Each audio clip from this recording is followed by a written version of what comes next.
Welcome back, guys. We're here with the part two of the Disney podcast with the Disney Classics pre-2000 animated, and we left off with the Winnie the Pooh. Which one was it? Many Adventures of Winnie the Pooh. Right, we're doing that all the way down to the Seasons of Giving. So let's get right back into it. We left off last time with the. Let me see here. The last one we did was the Many Adventures of Winnie the Pooh, so today we should Oh, start yeah, with that the one. Rescuers. So that's where we're starting today with the Rescuers. So we can get right into it. For me, I don't have much to say because I don't remember ever watching the Rescuers. I remember like bits and pieces, and of course I've seen clips of it. Like, I think the Rescuers is the mouse one with the albatross, right? Yep. That is Yep. the one, yeah. I think the only clip I've seen from that movie is like apparently the original version had like a very, very pixelated image of a naked woman in one of the windows. Oh, yeah. Yeah, that was the thing. I think they actually ended up editing that out in like Yeah. future home video I think it releases. was like a remastered versions or whatever. But that I mean, it was the 70s, so a lot of people were doing I a also lot of stuff during that time. my only knowledge of the Rescuers is like they're mouse detectives and they're like helping someone find someone that's missing or something. It might have been like one of the movies. I mean, pretty much, because Yeah, they were sent to find a missing orphan in the Right. original. But yeah, that's all I can really remember about it. That's all I know. But what about you guys? What about you, Kyler? Or Kai? I remember of the movie. Like, I think it was like when I was a kid, it was on Disney Channel, like on, I think it was like Toon Disney when they would do their like Friday night movie nights, and they would just play Disney movies. And I think I only saw it like once or twice in passing. Like, I only saw like a few clips of it. I'm trying to remember like any like scenes that just stood out to me like the most. I think the scene where there was like you said, that little like pixelated image of the woman in passing, except I didn't see that as a kid. That just went over my head. But just that scene where the seagull's just taking off from the building and it's like sweeping down, and I think it was like one of the first animated movies to implement 3D CGI into their movie in that scene, because like you see like these like models of cityscapes just like sweeping the scene, and the birds just flying through like by cars, and they're all like trying to get out of the way, and that always like stood out in my mind. I think that was like the only thing that I remember from the movie, but I've not seen it all the way through. Huh. Yeah, I don't think I ever noticed the like CGI usage. That's Yeah. kind of interesting to Yeah, think about. that's from the era where it was still really new. So what they did a lot of the time was they would use CGI, but they would shade it and color it so it still looked 2D, because they were trying to keep you from really noticing it because they weren't really ready to go full throttle with it yet. Right. Yet. Right. Throat. Please don't die on us. No, my tongue and vocal cords were ahead of my actual throat part, so there was a malfunction on the way out. Right. But what about you, Mystic? What could you remember of it? So I know I've seen The Rescuers, and I don't really remember it because it's a long time. I remember The Rescuers Down Under a lot more because I think I saw it later. I think it was a little bit older, so it stuck better. So I really don't have too much to say about this one. Really, anything I would say about this one would also be applied to The Rescuers Down Under. So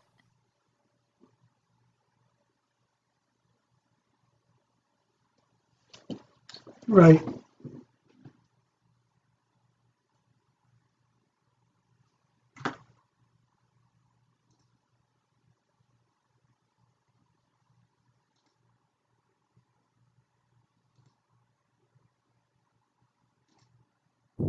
Um, hello?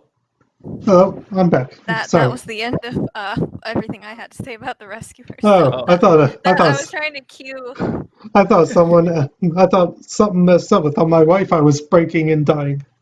Yeah, I was like, Oh is my computer dying? I Am I thought, dying? I love the fact that we just all assumed the same thing and didn't bother to say anything. I mean, it happens. yeah, We're all sharing one brain cell today, but I guess it got lost in transit. Great. yeah. FedEx just Okay, threw passing the destroyed brain cell package. to the next person. Package Yeah, got so- destroyed. But what about you, Allison? So The Rescuers is actually one of my favorite Disney movies. Because my mom really liked it, so growing up we watched it quite a bit. And I thought it was a really cute movie. It's also really sad. Like the beginning, I always just cry a little. And I love the villain in it. She's just so awful, you know? Like who kidnaps an orphan and makes them go into like a pit to find a diamond? Or not a Oh diamond. wait. So the villain for the rescuers, crazy redheaded lady with the weird face. Yeah, Medusa. Oh well, then never mind. It is the rescuers that I remember, not the rescuers down under. I don't know where I got that wire crossed in my brain. Yeah, no, that's her because they're in like the swamp area. Okay, yeah, that is really messed up, and I want to know where they got the inspiration for her character design. Could you imagine the pitch meeting? Because Yeah, I know, for example, that like Lady Tremaine, and the Evil Queen were based off of. They had a real person. They were kind of basing their facial structure off of, and I believe those two were actually the same woman. I could be mistaken. Or see, like Ursula from the Little Mermaid is actually based off of a drag queen, a specific one. I just don't remember the drag queen name off the top of my head at the moment. So I'm kind of wondering if for Medusa, if they had a real person for her too, or if they were just totally freehanding that one. I doubt it, but I mean, I never want to know. know what the story is there, because they definitely accomplished their mission in making her look despicable. Oh yeah, she's horrible. You know? She's like, she reminds me kind of the Witch of the Waste from Howl's Moving Castle, Huh. because it's like she thinks she's so attractive and everything, and like the way she carries herself, but like you look at her and you're just like, no. No. But yeah. at Yeah, no, least, I do remember her in the movie.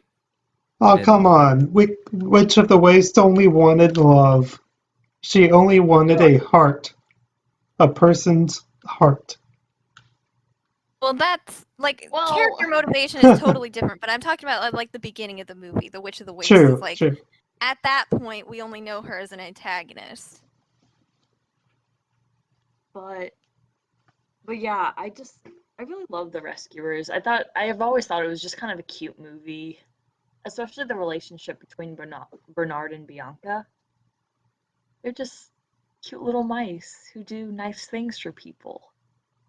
I'm really down for it. And like the song they play at the beginning when Penny's writing the notes in the bottle, it always makes me cry. It's just so sad.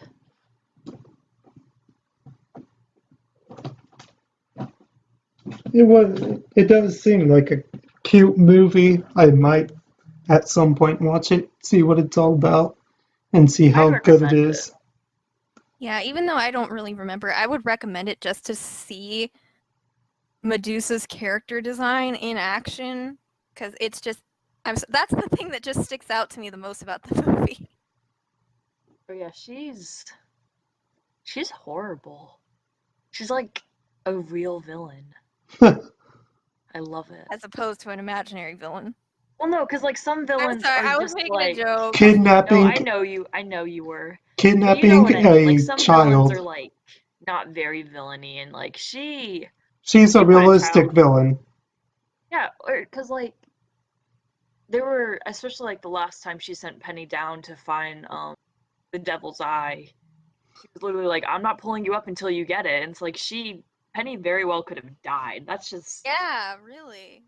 Which like she. remind me, did we find out Medusa's character motivation? I feel like we do. Like it's just greed or something. Yeah, she But I just don't wants the remember. Devil's Eye because it's like a super valuable gem. Okay. I didn't know if like I couldn't remember if there's like if we find out there's a deeper character motivation beyond just greed or No, that's really it. okay.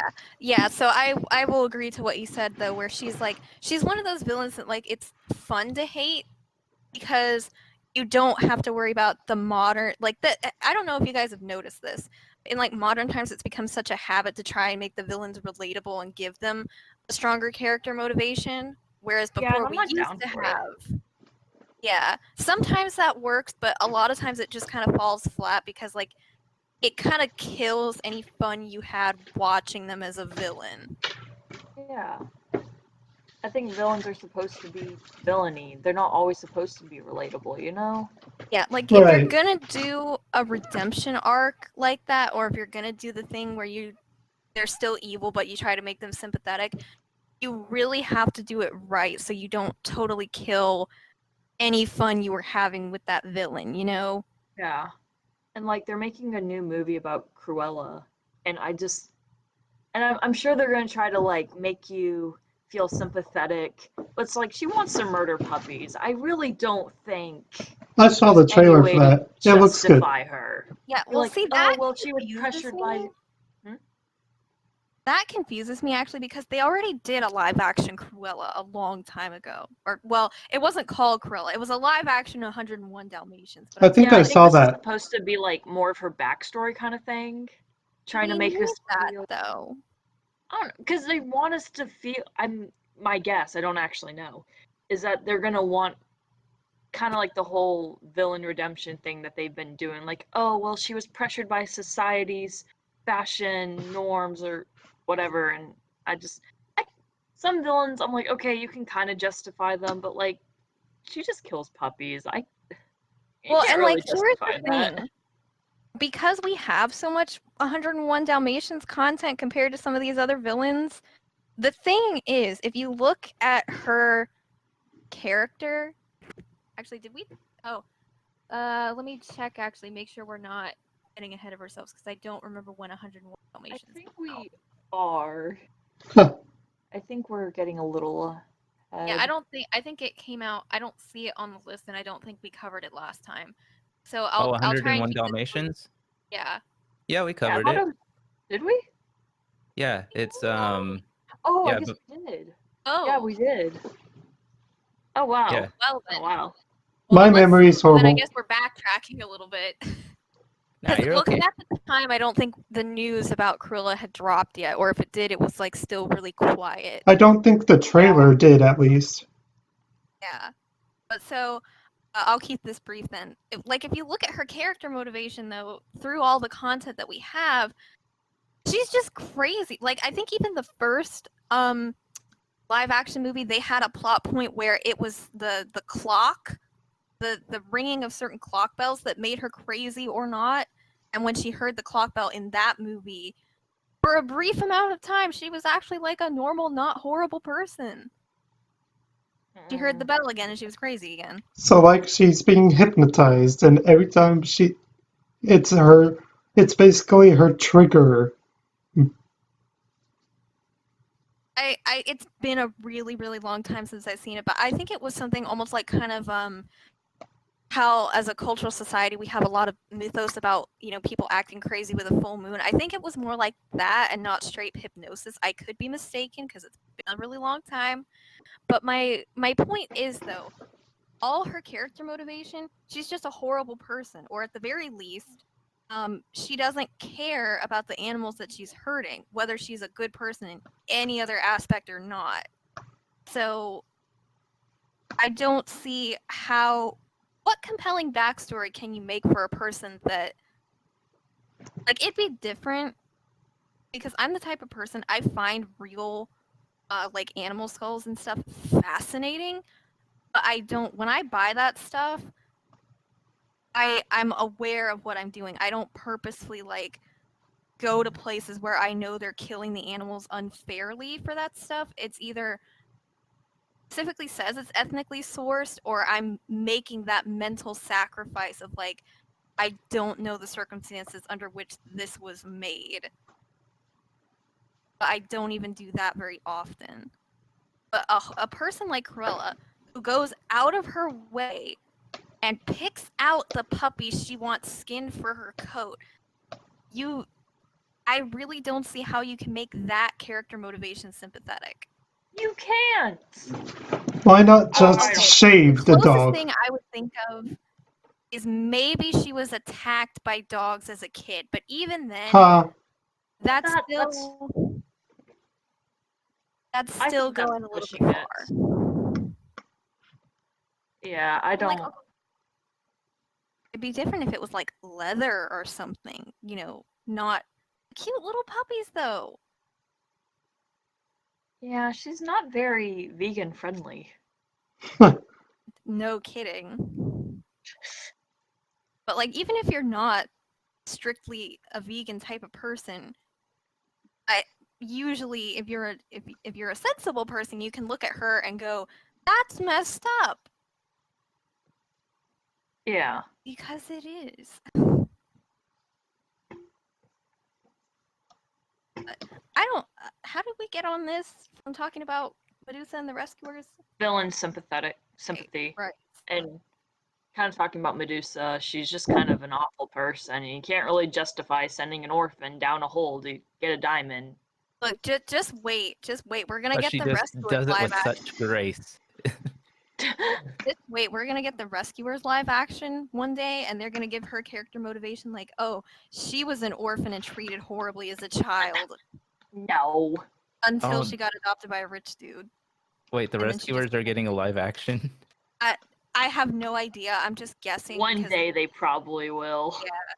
Go, Well, 'cause the they're gonna Rescuers run go to out New of all the York popular and ones get into eventually. all About- sorts of shenanigans. About as live action as you possibly can get with mice and albatrosses.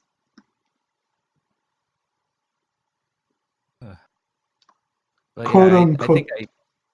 I think I had all I had to say about the Right. Rescuers. Same. What's next on the list? The Fox and the Hound. Oh boy. Ooh, I have a lot to say. I love Are you that movie. surprised at all?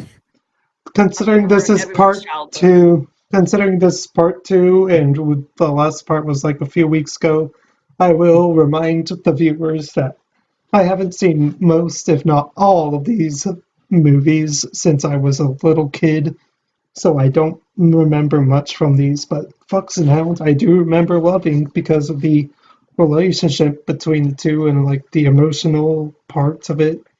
I do remember that. And I remember as a kid, like it probably helped me like make friends easier. But I don't know about you guys. What do you think, Mystic? Okay, so The Fox and the Hound, I have heard in the years since I've seen it that apparently Disney like messed it up, and like the original had a much sadder ending. Ooh, I'm going to talk about that. Yeah, but Disney made it a bittersweet ending. Here's the thing. I don't remember the sweet part. I remember just the bitter part. So I think we agreed last time that spoilers were okay since most of these are so old. Of course. So I'm just gonna go If you ahead. haven't seen them by now, you're not going to see it. For real. Or if you have, then knowing the ending shouldn't totally spoil the rest of the movie for you.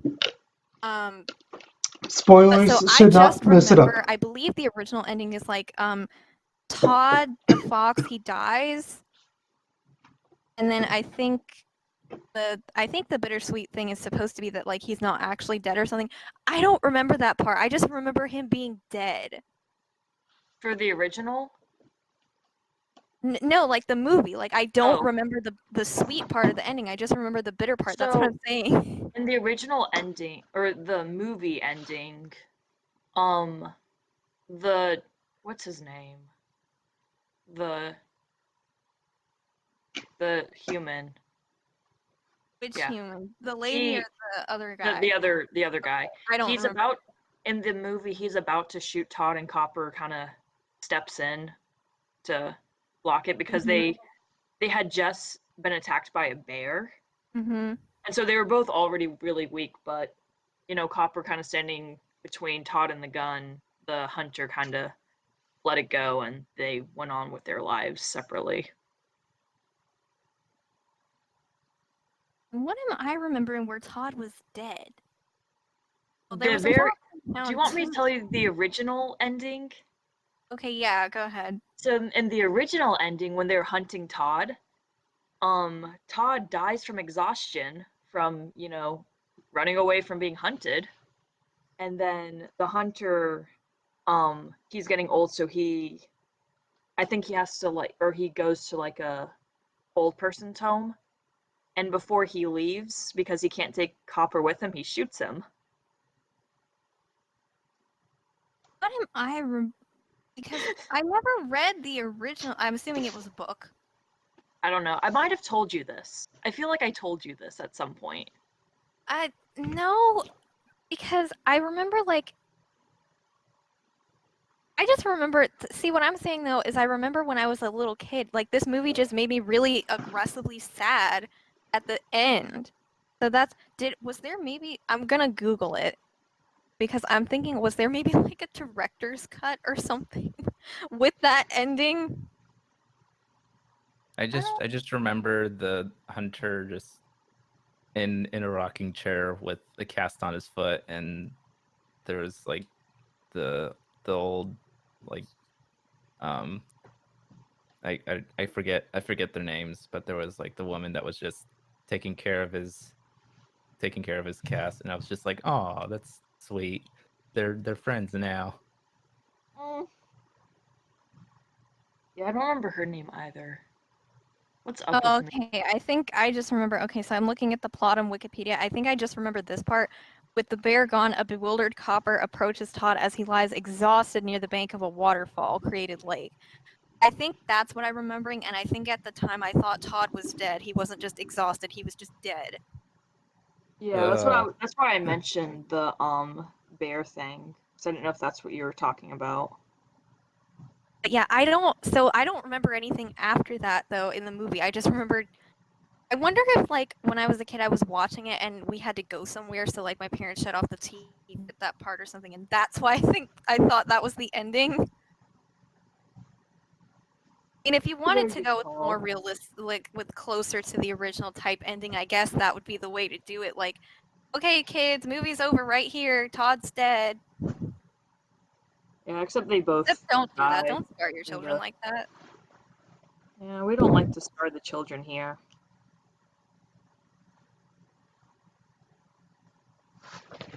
Right.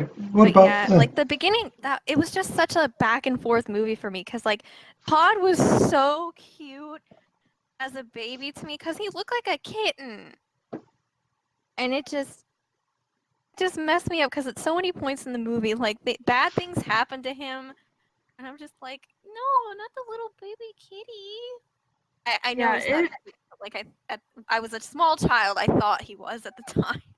Yeah. No, it's a really sad movie. Like even I think it's just because there are some happy moments, but they're kind of few and far between. It's like they grew up being friends, but then literally until the end, he's.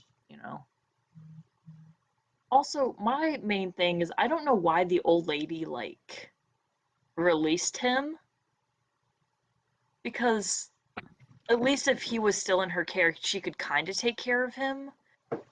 See, that's a little bit different taking in something like a fox as opposed to taking in like a mountain lion because Yeah.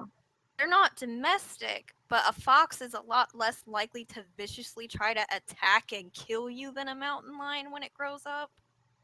Yeah, foxes are actually, they're not the most easily domesticated, but they're a lot easier than a lot of animals.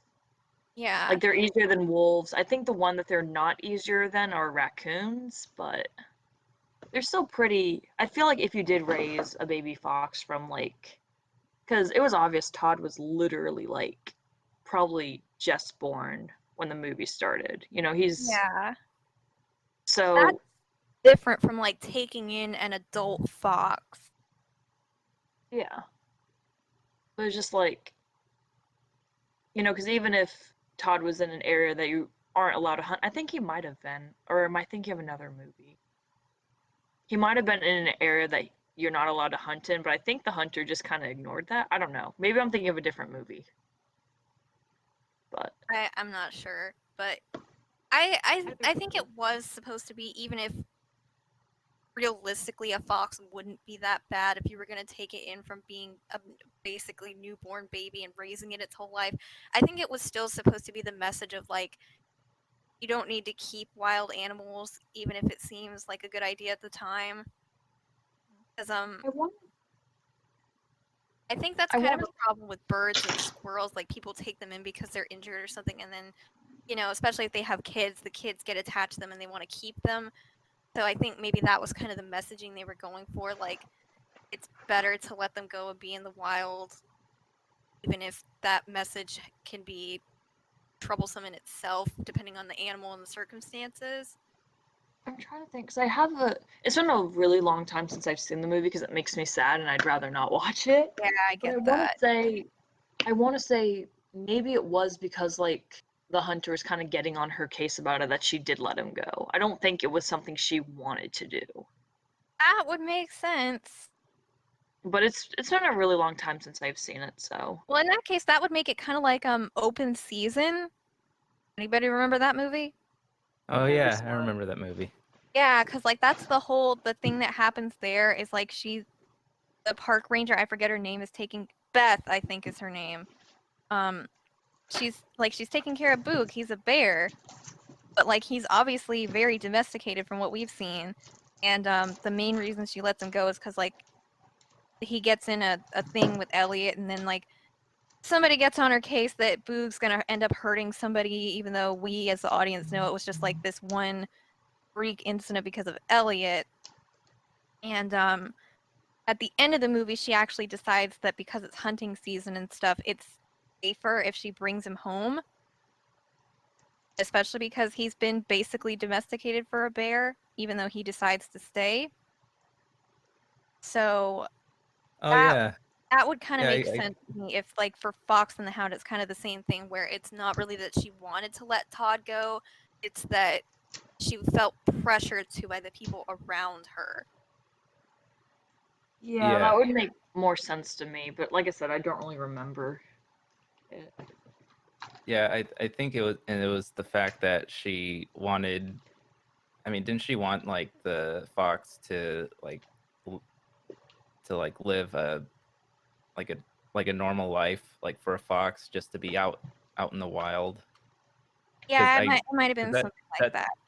yeah, because that detail's a little fuzzy as to why she like ended up letting him go.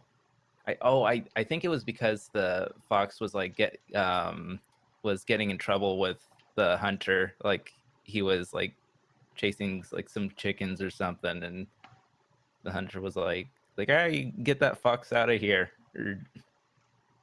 I mean, there are ways to get the fox out of there without turning him loose into the wild. Yeah.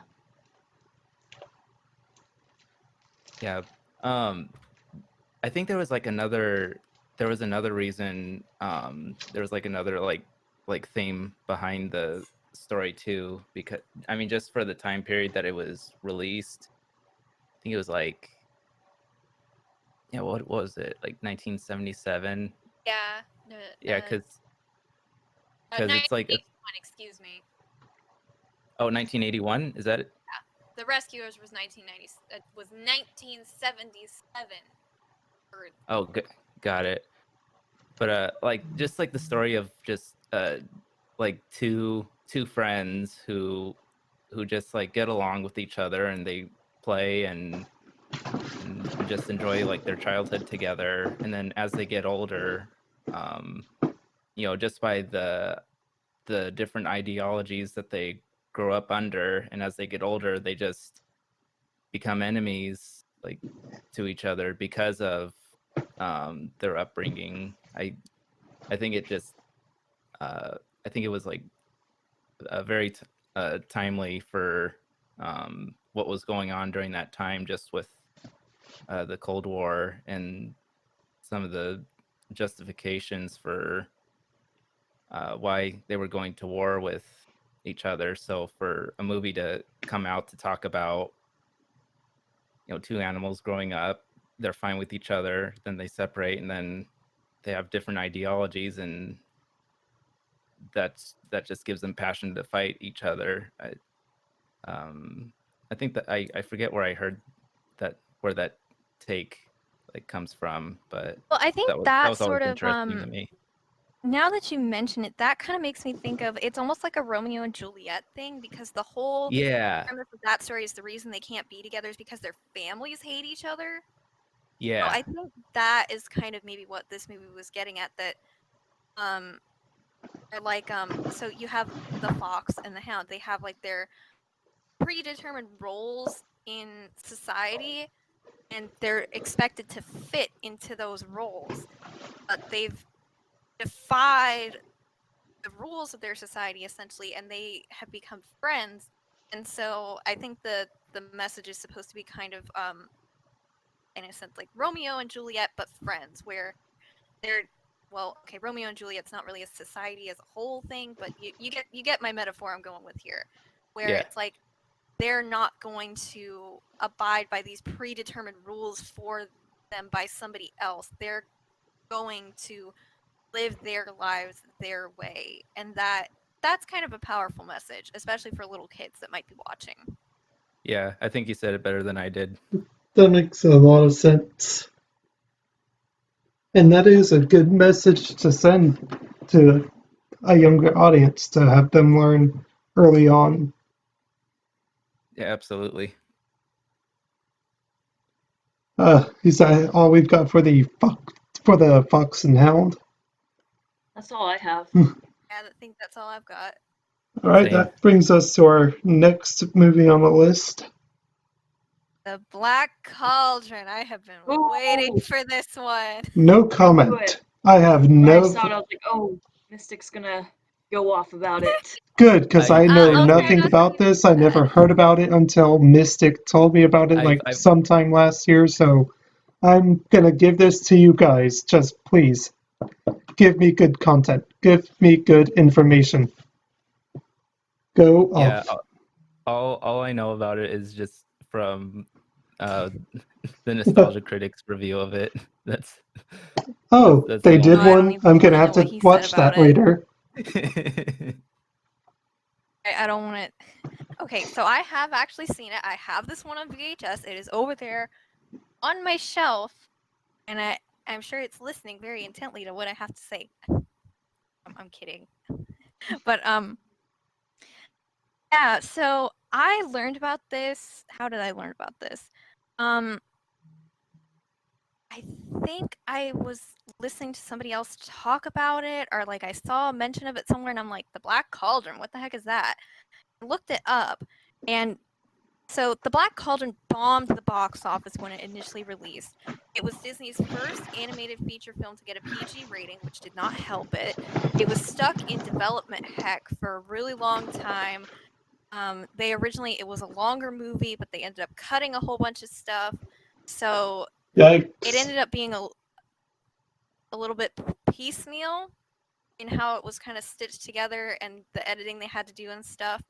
And there is actually some fully animated lost footage, I believe, if I'm remembering correctly, from all that. But I honestly think, even though if you like think about it critically, it doesn't hold up very well. I think for just a good time, it was ahead of its time, because some of the visuals and the plot elements, or like the jokes, I think would have held up a lot better had it been released maybe 10 years later or so. If it had been a 90s movie instead of an 80s movie, I think it would have held up a lot better. I think it was just ahead of its time. And this is actually the Disney movie. I've seen rumors that they're planning on doing a live action version of this movie, but they're calling it by the name of the books this was originally based on that I don't remember off the top of my head. I really want to see the live action one for this one because I think if they do it right, they can actually make it like a really good Disney movie, even in live action form.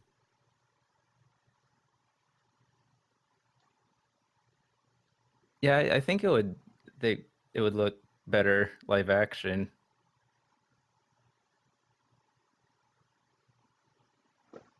I have no comment because Yeah, I I definitely wouldn't agree. know. Well, like You so, know, one What thing is I do know. what is the movie about? What is the plot line summarized? Okay, so and again, this is based on like a series of children's books, and I think it's mostly the second one in the series of like 5. But I think they also combine some other elements from the other books. And remember, development heck, cut footage. So if this sounds discombobulated, it's not just me. um, so you start the beginning of the movie. I'm just gonna give you guys a basic rundown here. Um, we have a little boy and like a guy he's apprenticing under, and they have a pig that can see the future. And there's this evil guy, the Horned King, I believe is what he's called, and he wants the pig, and they know that he wants the pig, so they're trying to hide her. But something happens, so like the pig runs away or something, and so the little boy has to like go after her and get her back. I don't think she actually ends up in the clutches of the Horned King, but like they think she is going to or something. It's also been a little while, like a year or two since I've seen it, so bear with me. And along the way, the little boy meets Elonwy, the princess, who looks like Aurora as a small child, essentially, for visual aid.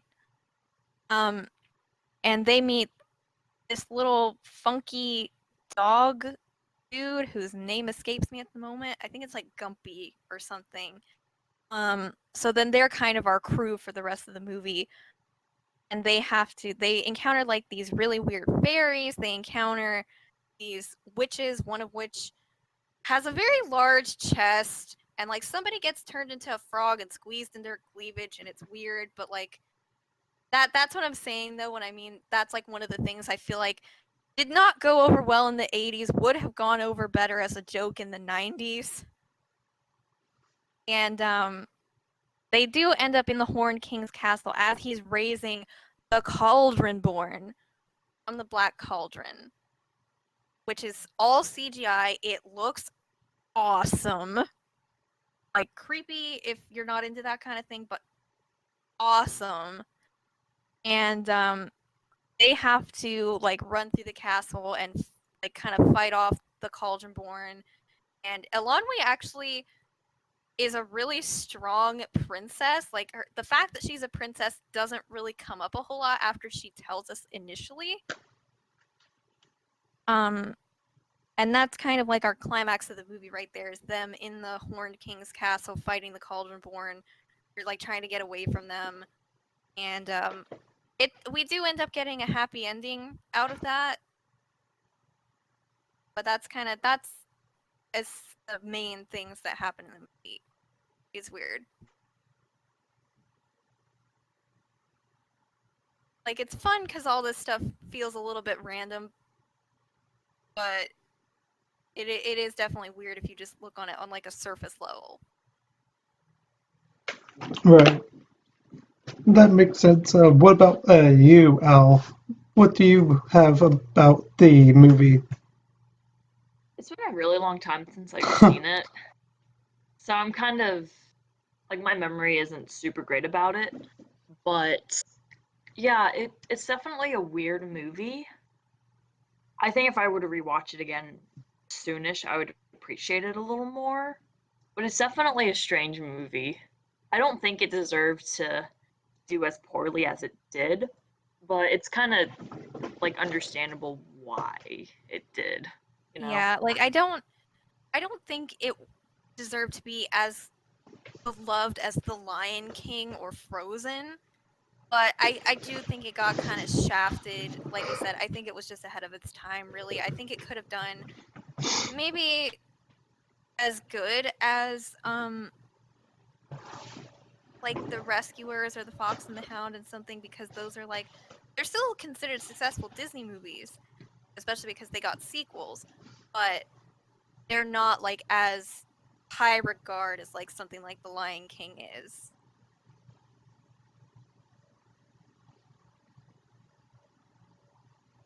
Yeah, definitely. But I think that's kind of all I have to say about it. Like I said, I don't remember it too well. All right. Do you have Yeah, anything and else? I keep going for a while just saying over and over that like it's good and underrated and I want better for it, but There's always I hope should for a know how- remaster or a reboot Yeah, or something. yes, please. What about you, Kai? What do you have? Anything else for it? I mean, I just like barely know like anything of the movie besides of like stuff that I've seen on the internet reviewed about it. Right. But yeah, I mean, I didn't know that it was like based off of like a book series, but I mean that's pretty typical of Disney to do that anyway, which is fine. And yeah, I mean, from what I've seen, it does look pretty strange and bizarre, especially the art style. But I think a lot of studios at the time were trying to make cartoons like a lot more edgy, like a That's a funny what's way to his think name? about it. Bakshi. Yeah, he was the guy that made like the Lord of the Rings cartoons like in the 80s. I didn't know they had Lord of the Rings cartoons. Yeah, they That's used what I was gonna say. Where has that information been hiding? yeah, they use like rotoscope to do the animation where somebody would just move around like on the camera and then they would the animators would trace the Yeah, Disney implemented characters. that a lot. And I think, I mean, isn't there rotoscoping in the Black Cauldron, if I'm not mistaken, or did they There use like might live be. action? There might be. I know that for like Alice in Wonderland and Peter Pan, there was, or at the very least, they did film like live action portions, because there's like for example, so like the Mad Hatter, he gives, when he's doing the watch at the tea party, like he gets the rabbit's watch and he starts piling all that stuff inside trying to fix it. That was actually an ad lib when they weren't officially recording, and Disney liked it so much. He's like, I want that in the movie. Is there any way you can clean up the audio enough that we can put it in? And like if you are me and you watch the movie and you listen closely enough, you can actually kind of hear the change in audio when that happens a little bit. So, but that was from like one of their live action kind of scenes that they were doing. Because I think they had like gone for a lunch break or something, and then the Hatter, when he came back, he did that. So yeah, Disney definitely used rotoscoping a lot. It may have been in the Black Cauldron. I don't remember reading about that.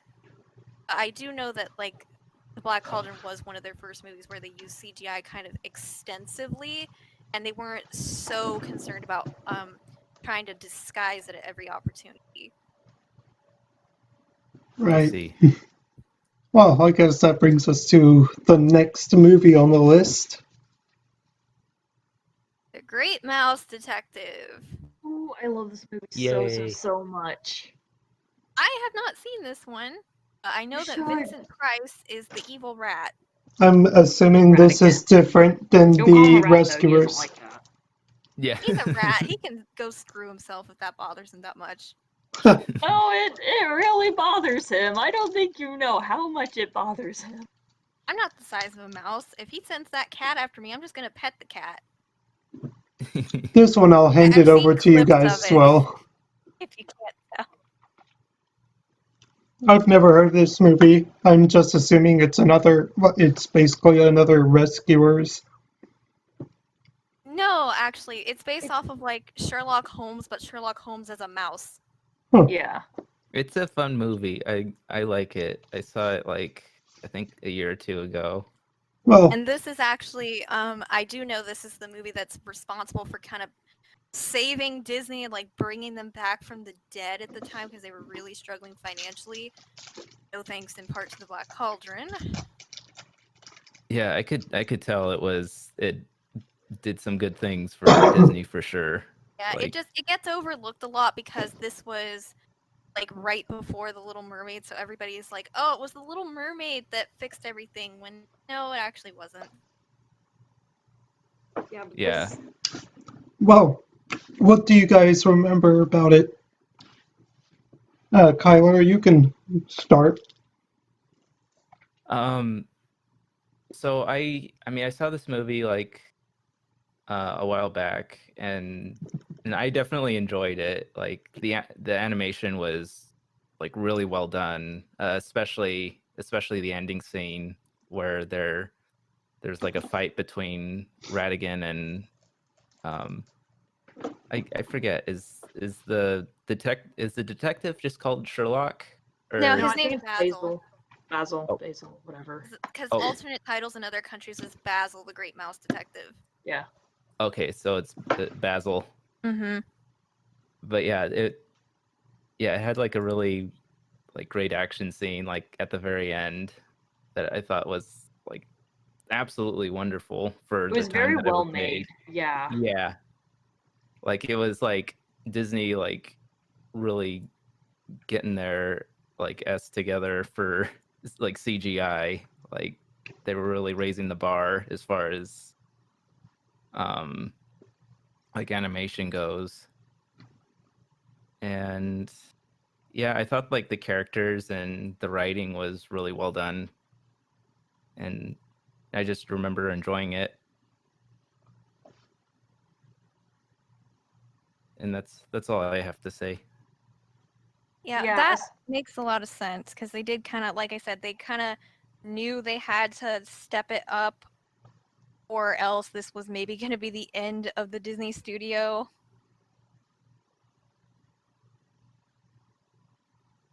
Yeah, like I said, it's one of my favorite movies. I seem to like all the mouse movies, but I love, kind of detective Sherlock Holmes stories. So of course I love it so much.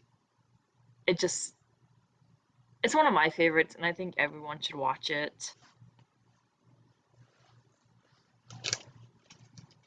There's just something about, I don't know what Disney's thing with mice was, though. Hey, Mickey Mouse. It all Yeah, that's started with that's a what I'm mouse. saying. It just like there just seems to be a lot of mice, which I'm not complaining because, like I said, it's one of my favorite movies. I love Maybe it that so was much. Walt's favorite animal. I'd have to look that up actually if mice were his favorite animal, or if they just ended up being an animal they turned to a lot because they had a lot of experience animating those. I'm gonna look up what his favorite animal is. What about I you, don't think I'm Miss? actually gonna find an answer. But what about you, Mystic, for the movie? I kind of said really everything I have to say about it since, like I said, I haven't seen it. So really, anything I could say is just like trivial knowledge that I've learned in other ways, and really works better if I'm bouncing off of other people. I want to see it though, because like it's Sherlock Holmes but at a mouse, and it has Vincent Price, so that sounds entertaining. Yeah, I think you should. I think you would like it. I like it, and I think everyone should like it. I guess that brings us to our next movie on the list then. Oh And that boy. is the Oliver and and Company. I I'm gonna let you guys talk about it before I go off because I I didn't think that was a Disney movie. I thought it was a Don Bluth movie. Nope, it's Disney. Of But it course, is like it's typical on the old list me, though. never seen it. I've heard of it though. I've Yeah, I definitely don't heard of think it. Oh, okay. I think I'm like the only one here that actually grew up with this movie. I've seen it. prior I'm to gonna that, I hold really my don't tongue remember for a it. moment. Okay. Then I guess you can go first, Kyler. I think I remember seeing this in wait, what? No, 80. Okay, it came out in 86, so I couldn't have seen it in theaters. But I 88. or in 88. But I just remember it like being like present within like television or whatever for some reason. Like I but I remember I remember really like enjoying Oliver and Company. It was one of those movies where I kind of grew up with, and so I remember like a lot of the characters like the poodle um that gets taken care of in like the in the mansion. I remember like the song number she does. Yeah. And I thought like a lot of the songs in that movie were just like really catchy, and I just remember like really like enjoying it a lot. And I think it was like one of the first movies that I felt like very involved with what was going on with the characters. Like I was like very um I was very like intent on what was going to happen next, and I was just like involved in what was going on like with the characters in general, like as far as like the just the kitten trying to find his identity in the world, and that he's like just being raised by all these different dogs in this like dog eat dog world, and Right. understanding different no pun intended. And yeah, so I thought it was like really like interesting to me, and that's all I have. All right. What about you, Al Pal? So the only thing I like about this movie is that Billy Joel was in it. Really? I Is it I the Billy Joel I'm thinking of? Mu- Billy Joel, the guy, musician? The yeah, musician? Okay. the voice Well, of Dodger, and he does at least one song in the movie. He just had like a whole private theater career nobody ever told us about. huh, Yeah, I don't like this movie. To me, it's a very crappy version of Oliver Twist. Really? Like, That yeah, may be the point. Was that maybe the no, story they it's took off? it's based. It is. It's based off of Oliver Twist, but it's just Okay. for me a really crappy version of it. And I love Oliver Twist, so I just you I know don't I don't think I've heard of Oliver Twist. Tell us it. about it. yeah. It's a That better sounds version of Oliver and Company. Is it like the Because it same Yeah. follows the characters or novel. same basic concept? It's kind of the same. It's a little different because Oliver was in London and the years were different, like a different time. So they've had to make a lot of differences to kind of make it work. Not too many, but just enough that I just don't like it. But it's fine. It's not a horrible movie. I just I don't know. Because I don't normally mind like remakes of novels like that. I just don't think they did a very good job about it. That's understandable. I can definitely Yeah. understand that. Yeah, especially like if you know about a work that existed before and then you just see like another take of it. Like for me that was just the only. I mean, granted, there's like a lot of movies that I liked when I was a kid, and I look back and it was just like it's garbage. Why did I like this? No, I But I think yeah, no, oh, I don't think it's a horrible movie. I just can't like it. And I've tried to like it. I don't know. That's just a me thing. It's fine. That's fair. That's fair. Especially like if you're sometimes see like I know there are some people out there that like hate don't ask me how they hate the first animated Disney Alice in Wonderland because of how different it is from the original book. I don't know what's How wrong with dare those they? people, but yeah. I mean, okay, they're allowed to do that. Obviously, I'm just poking fun just because I love it so much. Because I think, regardless of what you want to say, it captures the spirit. But that's not my point. My point is that it is just hard sometimes. Like if you're familiar with the original work and you get an adaptation like that, because some people it's gonna be that type of thing where some people love it and some people just can't stand it because they're just like, no, this isn't what I wanted when I said I wanted an adaptation. Yeah. Speaking of adaptation, I assume we're all kind of done with Oliver and Company. Yes, Yep. which brings us to the next list, the next item on the Little list. Mermaid. Ooh. Oh boy, this is definitely one that I do remember watching, and I really loved it. I loved, of course, I'm going to forget their It names. was one of my favorites as a kid, and it's still kind of one of my favorites. I loved, I love the music. I It's loved really Flounder hard and not to like the Sebastian. I music. loved Sebastian's singing. I loved his voice actor. And of course, I loved Flounder, and I loved how Princess Ariel liked collecting the human items or whatever. I hated her dad so much when he destroyed her little treasure trove. It's kind of hard because, like, when you're young, you really relate to her.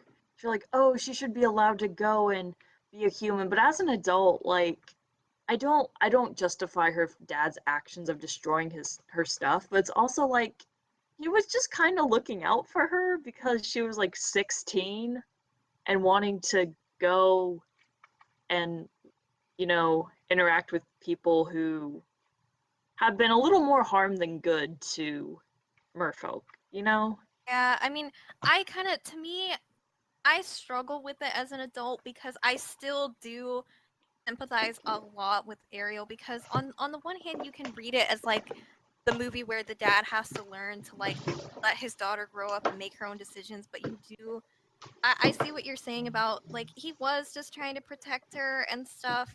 But I tend to lean more towards the like, well, he does also have to let her grow up and make her own choices, good or bad. And I think that's just because you do hear so many stories about parents who they mean well. They really are just trying to protect the kid, but in doing that, they are stifling them. Yeah, So, no, I get that. well, and see, also, we as the audience have the privilege of knowing that, like, Ariel's in the right because this guy really isn't going to hurt her. Yeah, but I don't know if when I'm looking back at like all the things I wanted to do when I was 16 and like if my parents had let me, but I think part of the problem that just kind of annoys me is how easily it was for her to kind of give up her family for this guy she didn't know. And Yeah, that's true. I know on one hand it's like, oh, it's a Disney movie, everything's gonna be okay, but like it's just kind of like why would you do that? Well, and I think we are missing some of the motivation from the original story, because if now it's been a while since I've read it, but I do have a few different copies of the original and I've read it. I do remember I think it was a little more difficult for her to kind of give up her family for this guy. Of course, also in the original, the Sea Witch was a more neutral character and not outright evil, but Yeah, but also in the original, she kind of ignored her sister's chance at a way of getting out of this, and she just kind of, because her sisters gave her a way that she could, kill the prince, then yeah, come back and live with them, and she still didn't take it. So for me, it's still like, but it really wasn't, it must not have yeah. been that hard if she was given a chance to go back and be with them. Well, see, then you also have to remember this was meant, like, the story was kind of meant as, like, a love letter. Oh no, I know that. I'm just I think that adds a lot of context to it because then it becomes almost like a Romeo and Juliet thing again, where it's like she's in love and like she's not going to let anything stand in her way of being with the person she loves. Yeah, and I'm not looking into like the story behind it. I was just looking at the surface area of the story because, of course, I'm like really into the lore of it. Obviously, because I love Hans Christian Andersen. Oh, I yeah. actually have one of his books just full of fairy tales actually right next to me right Yeah, that's now. what I'm saying. I've got a few different ones like that. So, yeah, that's just like base level stuff. So I guess that's why it's kind of hard for me to relate to her in the movie because it's like she's tried to, like, I get it for love, but she gave up so much for someone she didn't know. And I know a lot of people relate to her, but as a parent, I just don't think I could let my kid do that. Yeah, definitely. If I'm reading the movie as I'm Ariel's parent, then yeah, I would sympathize a lot more. I think for me it's that I'm kind of the opposite where I know too much about like the deeper lore and everything, and like I sympathize too much with Ariel as a character, especially because like I wasn't the because you were there. I wasn't like the super wild and reckless teenager that a lot of people are. So like if I got shot down with a lot of stuff at 16, it usually wouldn't even have been that bad. Yeah. But so yeah, that's just kind of where I'm coming at it from. I definitely understand the more parental angle. It's just not the lens I view the movie through. Yeah, no, I get that. I definitely Right. get that. What about you, Kai? What did you think about the movie? I enjoyed the Little Mermaid. That was another like movie that I grew up with. I'm trying to. I think like at an early age, I heard about the little phallic that was on the cover of the VHS tape that was in the castle, and I just like, and then I saw it and I was like, oh, that's pretty funny. Like I think I was like in middle school when I heard about it, and I didn't learn about that until later in life, and like I'm sorry, I have to be a little bit skeptical about how intentional that actually was.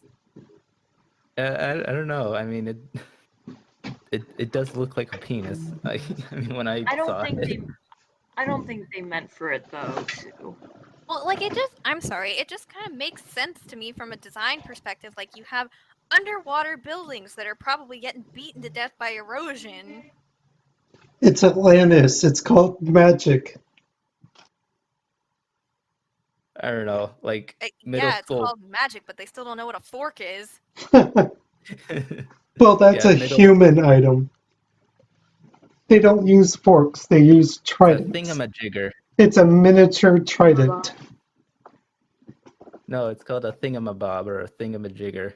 Well, yeah, that's the The thing. fork is Ariel a didn't jingle even think to hopper. call it a trident. She just went with like she didn't look at that and say, "Oh, that looks like my dad's trident." That's not what. But yeah,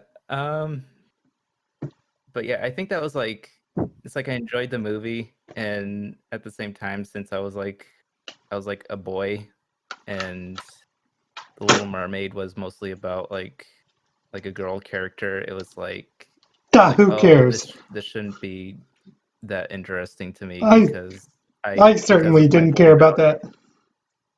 yeah, because of my boy values, and this is You're clearly giving for into the girls. stereotypes. Yep. How dare you? How Someone dare save I? his mind. He's been I mean, brainwashed. I can't really say that because I definitely was not. Well, I guess it depends on what you mean because like I wasn't really like the. No, I can't even say that because I like Thomas the Train Engine and dinosaurs and Scooby Doo and a whole bunch of stuff that was probably more considered Scooby Doo boy is stuff more for also when I was a kid, so I everybody. can't even say that. Yeah. Yeah, that was Like I just wasn't a tomboy, but I definitely didn't like. If I enjoyed it, If you enjoy something, then so be it. Who cares? yeah. yeah, as I long mean, as you're not hurting anybody else or yourself, like it does not matter. Right. yeah, I was a very conceited little boy that enjoyed girl things more than I wanted to let on. Well, Is now that- you're an adult and you have the freedom to be open about that. Right. Yeah, if I want to watch shows like My Little Pony, I live in a place where I'm free to do that. So Hell yeah. Is that all we have for My Little Pony? For God damn it. Is that all we have for My Little Mermaid? My Little Mermaid, My Little Mermaid. Dang it. Freudian Thing, slip. thingamabobs are what we like. Same thing. But- It's water Yeah, ponies. just like my previous point. I think Oh. the music in that movie was amazing. It The was. characters are just kind of fun. I like how Ursula's henchmen aren't like incompetent. Stupid. Yeah. Because I know Disney kind of at some point has. Did she have At some henchmen? point, Disney just kind of gave the sidekicks kind of to be eh. You know, like if you look at The Lion King or Hercules, the villain sidekicks are just like. It's not. Not even. Do you remember Sleeping Beauty? Do you remember how incompetent Yeah, her henchmen were? They still thought after 16 years looking for a baby. yeah, but so you know, it's kind of nice to have some sidekicks that aren't incompetent. I don't even agree. remember 'Cause her you can having have, henchmen. You can have sidekicks that don't actually help a whole lot without making them just the most useless things ever. Yeah. Well, I guess that brings us to the next movie on the list. Ducktales, Treasures of the Lost Lamp. I have never seen this, so I have I no don't comment. think I have either. I have not either. I watched this recently. It was good. Okay, you can take That's it your away. hot take, then it was good. Yes, I saw this movie and it was good. And I saw other movies and I thought they were good. DuckTales is like Donald all Duck's these- cousins, right? Or his nephews? Nephews. Nephews. Yeah. Dewey, and Louie. Yeah, again, this was like another movie that was just sort of like present in the conscious mind of little boy me, and the memories that I had of it were nice, and they were just like, this was like one of those movies that it was just like kind of like these like really colorful images. Like one that stands out in my mind is the scene where they're, because the premise of the movie is Scrooge finds a magic lamp, and there's like this genie in the lamp that grants wishes, but the only people that discover it is the nephews and God, what's her name? There's Huey, Dewey, Webby? Louie, and Webby? who? Webby, the little girl duck? Yeah, Webby. Webby. And so they discover the genie in the lamp, and they're like, "Oh, you could grant us wishes," and he's like, "Yeah," and so there's like this scene where they just like wish for like all this stuff, like for ice cream to fall from the sky, and I just remember the imagery of just like gobs of ice cream just falling into like this little blow up pool, and it's just like stuff like that that just sticks with me, that just kind of bewilders me, just as far as like what people come up with. And Okay, I have to ask because that made me think of like, do they do the thing that kids movies tend to do a lot with genies, where like it ends up all coming to bite them on the rear end? yeah, it's one of those where they And like, they have a limited number of wishes. yeah, it's like 3 wishes. Okay.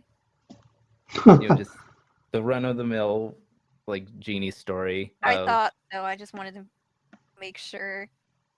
Because I wanted to know if maybe for once Disney didn't go with that angle. Yeah, I think I this. mean, have you seen Aladdin? Well, actually, okay, that's interesting because I'm noticing Aladdin is actually still yet to come. This came before Aladdin. No, I Yeah. meant about the whole like genie thing, them Yeah, not screwing someone over.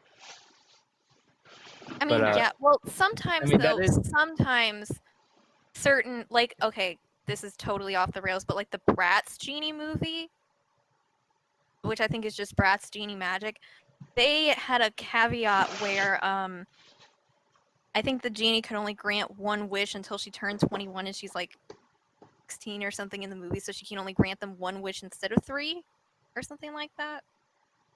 interesting. I rewatch honestly all the Bratz movies, but like that one in particular because I watched that one as a kid and I remember bits and pieces of it, but not a lot.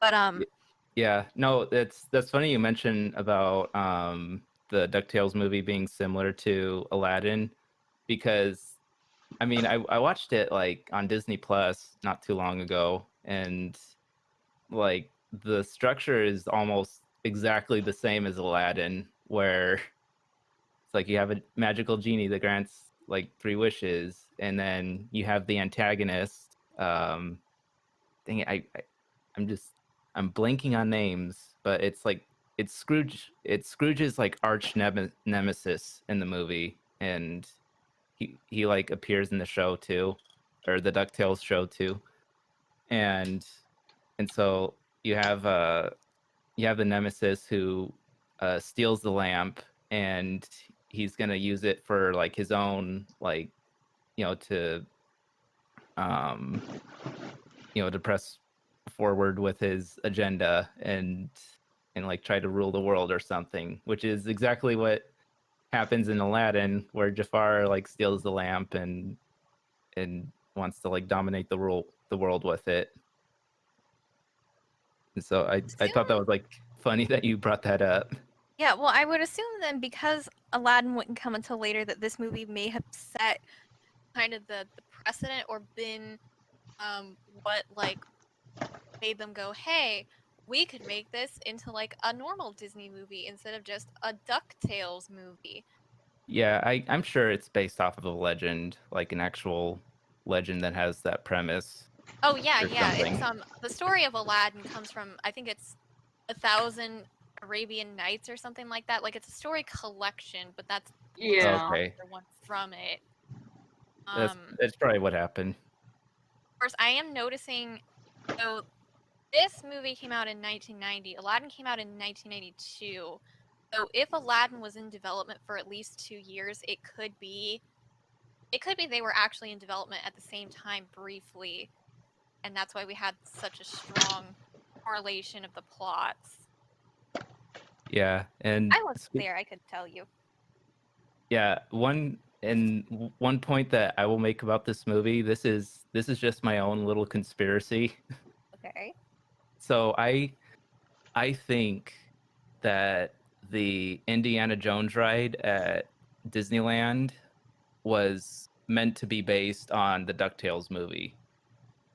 And the reason why I say that is because the design of the temple, like the snakes that are like present, like are almost identical to like some of the designs in the DuckTales movie, just as far as like just because like there's like the opening scene where it's like heavily influenced by kind of like the uh like Indiana Jones, where they go out in the desert and they go inside like this temple, and just the design of the temple and the way the story progresses, it feels like an Indiana Jones movie pretty much.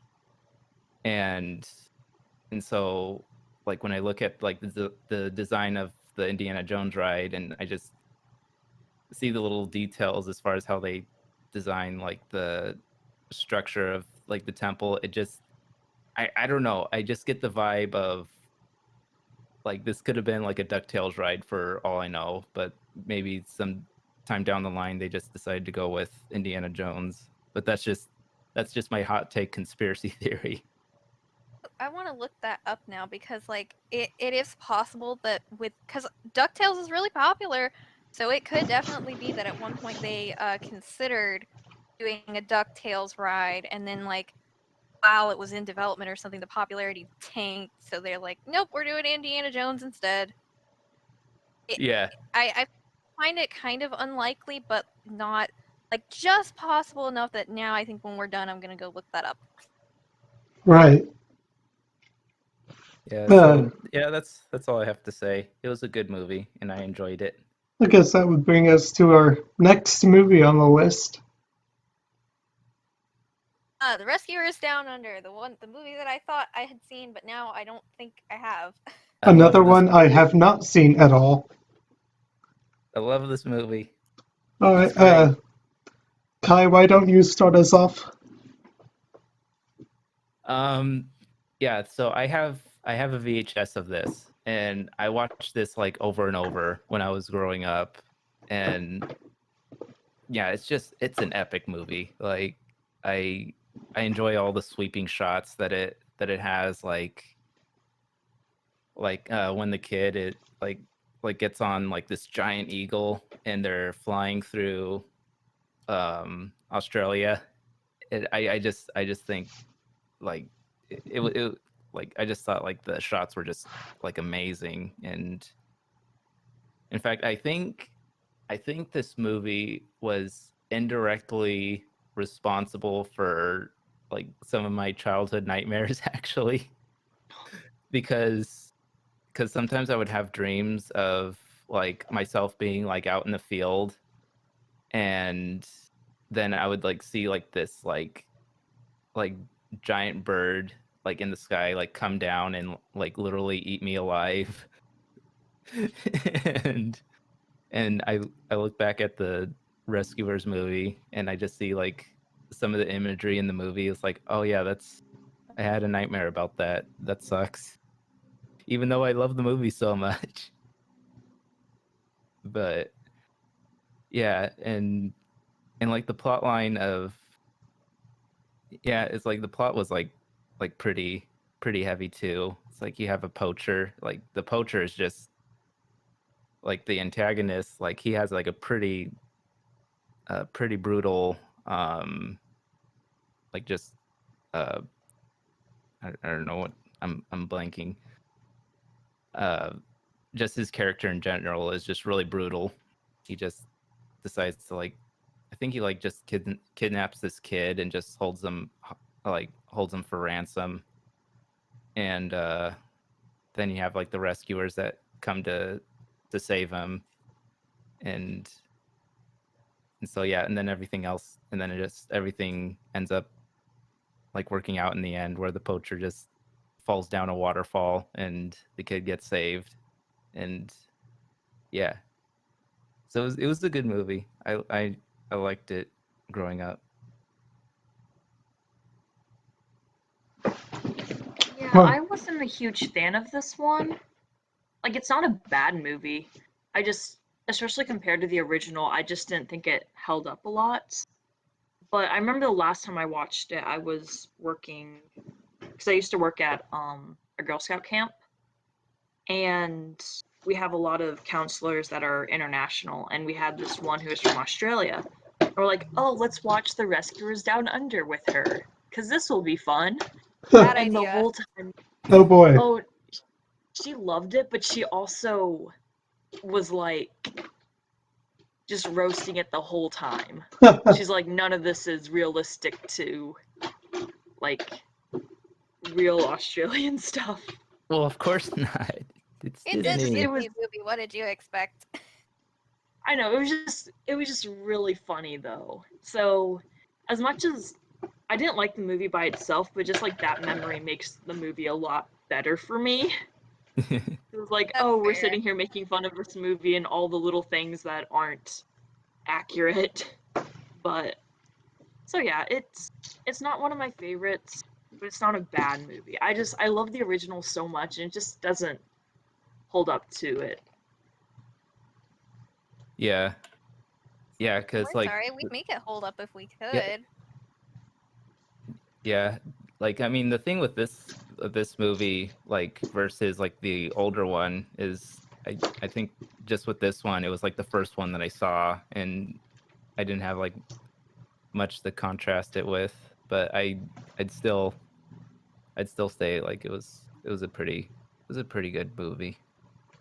Yeah, by itself, I really like it. It's just hard for me not to compare it to the original.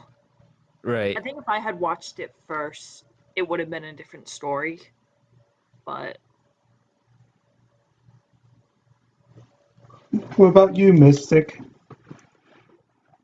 Like I said earlier, I had kind of a reevaluation. I don't think I've actually seen this one because, like I said, Right. I thought earlier that this was the one I saw and not the original, but now I'm kind of flipped on that. So I don't think I've seen this one, so I really can't say anything about it. Well, guess I would bring us on to the next movie to talk about on the list. Beauty and the Beast. One of my I've favorites. been I loved obsessed it. with this one lately. I loved it, but I didn't love Gaston. He was annoying. Gaston is Yeah, he's you're one of my supposed to be. favorite villains. He's definitely a good villain. He's my favorite villain to hate. Oh yeah, Like as a he's so character, I easy to hate his personality. No. But I did love the movie. I really loved the story. I loved the music and the visuals, the animation. I loved the Beast, and I loved all the little characters and how the people were turned into like household items, like a candelabra, a alarm or not alarm clock, but a grandfather clock, and all these different things. I love their personalities, and the movie worked really well with me. I really loved it. Yeah, I think this movie has like my second favorite visuals out of any Disney movie. I have to ask, what's your first then, if this is your second? Hunchback and Notre Dame. Oh, okay. Both Check. both France movies. Huh. But That no, makes sense. I love especially the beginning when they're like telling the story of the beast. Just the art is so beautiful and the music is just a wonderful movie. I love it so much. I love the songs, especially actually I love all the songs. Most of them are pretty good. I think my favorite is actually the song that they're singing on the way to try to kill the beast. It's a horrible Oh, no. song to like, but it's so catchy. But no, one Gaston, their music. I will Yeah. always love Be Our Guest. yeah, that's a good one. I love Gaston. He's a horrible person, but I love him. Like, also, I don't think he should be alive because I don't think if you eat 5 dozen eggs a day, I think that would kill you. I The really Yes, do. for cholesterol sure. would get you sooner or later, or salmonella, whichever came first. Yeah. Probably the But salmonella. my favorite character is definitely Lumiere. He's just this fun guy who just doesn't really, you know, He's he's in so love with the feather duster. that is so cute. He's just so carefree. And I know like if I was in that universe, I would be the Cogsworth because of my, worriness. I can't wait to get to the live actions episode of this series. Oh no, don't ruin this No. moment I'm having. No. Okay, let us Like- move on. Belle is just such a wonderful protagonist. To me, she stands out among a lot of the Disney princesses. Just because how unique she is. And maybe it's just because like I'm a bookworm too, so I love her love of reading. But she's just so strong and she stands up for what she believes in and I just love her. I could not tell you what it is that like the strongest thing for me for this movie is the visuals. I will watch it. I do enjoy watching it. It's definitely not a bad movie. It's just for some reason it just doesn't click with me the way that you would think that it would. Because like I'm a bookworm too. Library scene, please. It's also it takes place in France. The visuals are gorgeous. You'd think it would be hitting all the chords with me and it would be one of my absolute favorites, but it just, I don't know, there's just something in here that just makes it difficult for me to watch, and so I just don't enjoy it as much as you would think I would. No, I get that. It used to not be one of my favorites, but like I said recently, it's just kind of it just kind of has lately. I don't know why. Just a part of me is like, hey, I want to watch this movie 12 times. All right. I definitely understand that very- feeling. What about you, Kai? How did you like this movie? This was like another movie that I had a VHS of. Like I don't know. The movie was like okay, like for me. Like I didn't watch it like too much. I think it was like again just boy tendencies of seeing girl as main character, just not interesting to me. But but yeah, it was like I think I like watched it like recently and I enjoyed it more than I did when I saw it as a kid.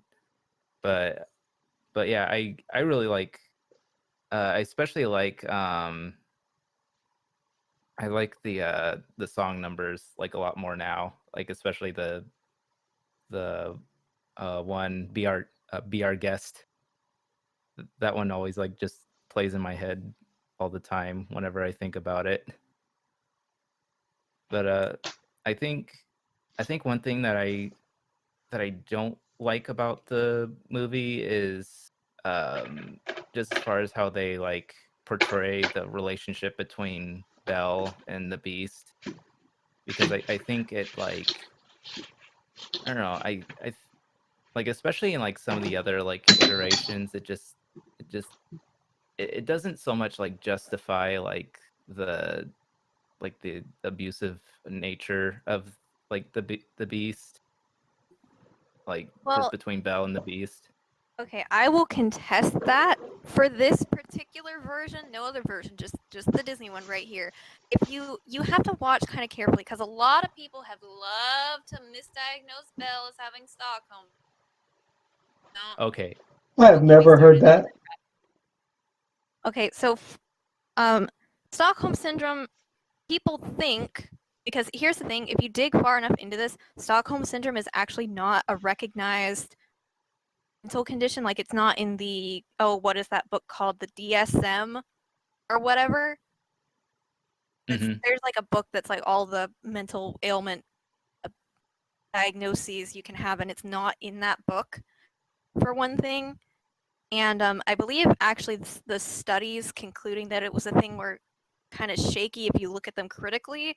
But either way, the thing is, if you look at this version of the story, the thing is, Belle does not actually fall in love with the Beast until after you can see that he starts making an effort. He starts trying to change his behavior. We have a whole song about that. There's something there that wasn't there before, and it's at that point in the movie, Beast's actually been trying to make an effort for Belle's sake and not be such a jerk about everything.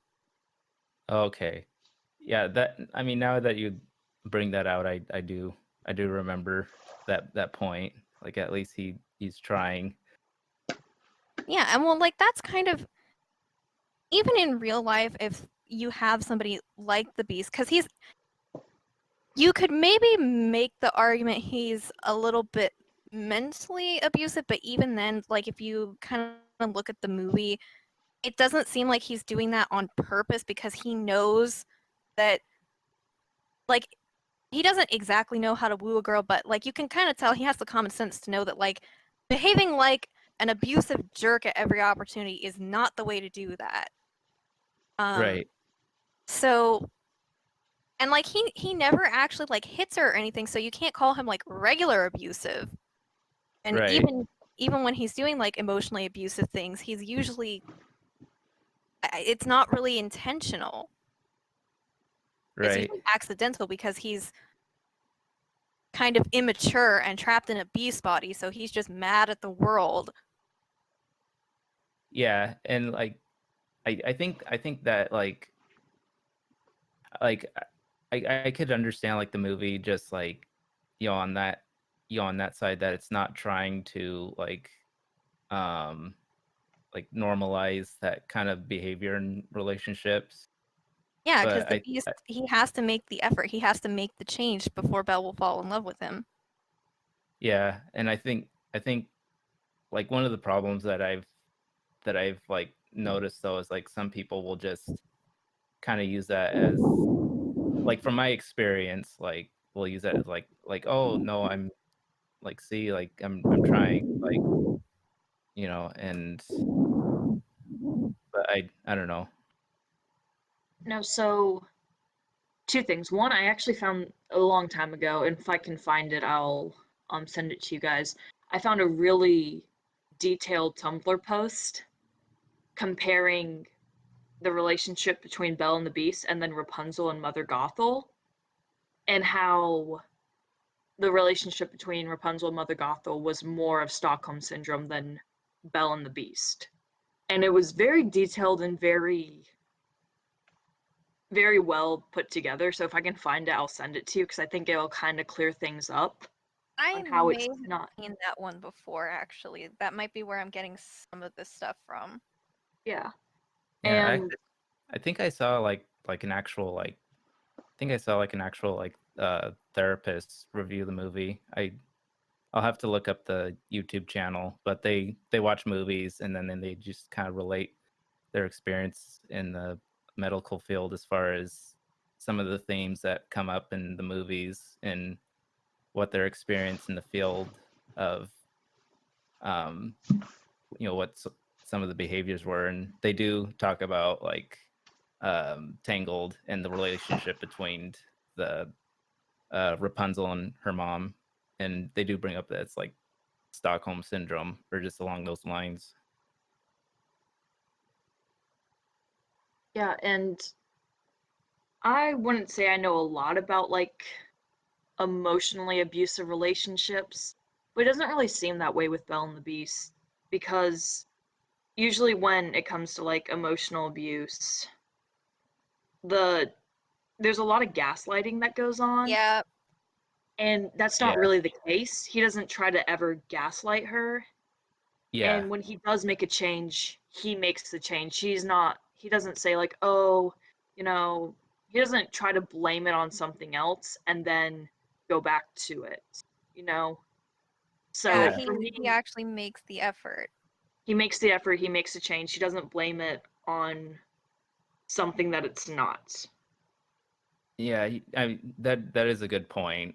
Like he's not diabolical and just like because he is. He's not I mean, he Gaston. is If trying. anybody in that movie is abusing Belle, it's Gaston. He's the one. Yeah, yeah. That a fair point. Well, is that all we've got for this movie? Yeah, I could go on and on about this movie, but I think I've said most of what I want to say. Me too. I guess that brings us to the next one on the list. Aladdin! Aladdin. Aladdin. Another really great movie I liked. Definitely not as much as I did Beauty and the Beast or Little Mermaid, but it was really fun. I loved the story, and of course, my favorite character was the genie, Robert Williams. Rest in peace. I But miss I thought Robin it was Robin Williams. Williams. Did you say Oh, Robert? Robin Williams. Yeah, Robin Williams. My brain cell isn't working today. I need to return it for a new one. Someone passed the brain cell. Who has it? I don't know. It, It was the last one that had it. it's somewhere around here. But Gosh yeah, darn it, who lost it? It was the last one who that need, had it. who Probably needs me. brain I'm really cells good at losing anyway? things. But yeah, it was a really fun movie. I enjoyed the story from what I could remember of it, and I do remember liking some of the music as well, the music numbers. But what about you, Kyler?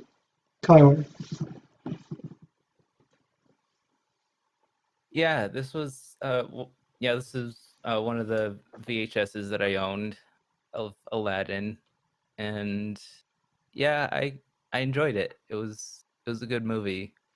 Um, I don't think I have like a whole lot to say other than that it was just kind of present in my childhood, and I'm trying to think of anything that stood out to me, like as far as the movie. Like I will say, like in contrast to other like Disney movies and sort of just sort of the traditions that I grew up in. It was like it's one of those movies where like in our house, like magic or any stuff that has to do with the like occulty stuff, like that's just like something that I wasn't really allowed to watch.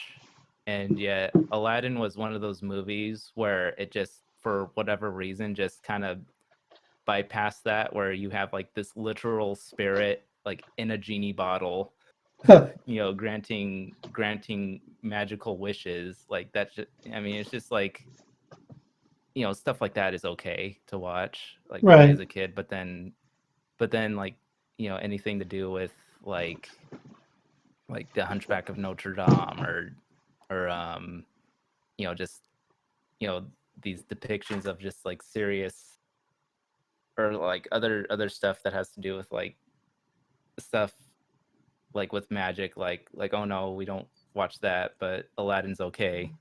Like one of those things that just, I don't know, that I look back on and it's like okay, whatever. But yeah, Aladdin was a good movie that I enjoyed, even though it had stuff at the time that I wasn't really supposed to watch anyway, but I did, and I'm glad I did.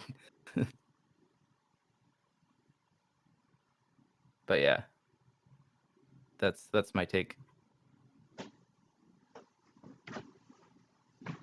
So, I love this movie, but I don't like Aladdin as much as I did when I was little, like the character. Because, I don't know, he does lie a lot to Jasmine in the movie, and I just Yeah, can't get behind that. Agreed. Because, like, because everyone loves him, I can't love him like that.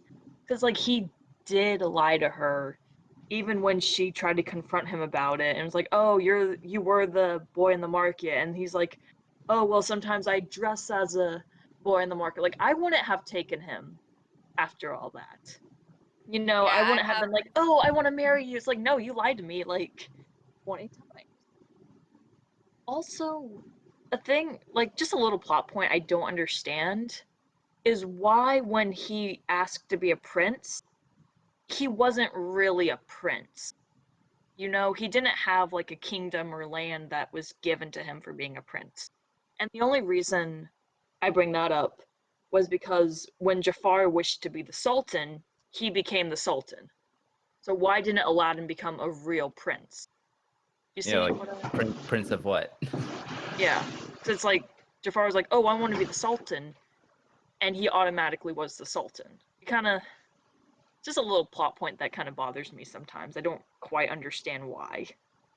Yeah, I think the theory I've heard is that his plan was to get, in order to make Aladdin a prince, he would end up marrying Jasmine, which is kind of ironic because that's the reason he wanted to be a prince in the first place.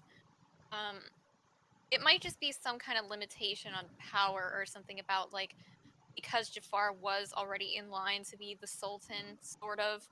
Um, I don't know. Don't look at Yeah. me. I can't No, explain all these levels. it's just a little one that doesn't bother me that much.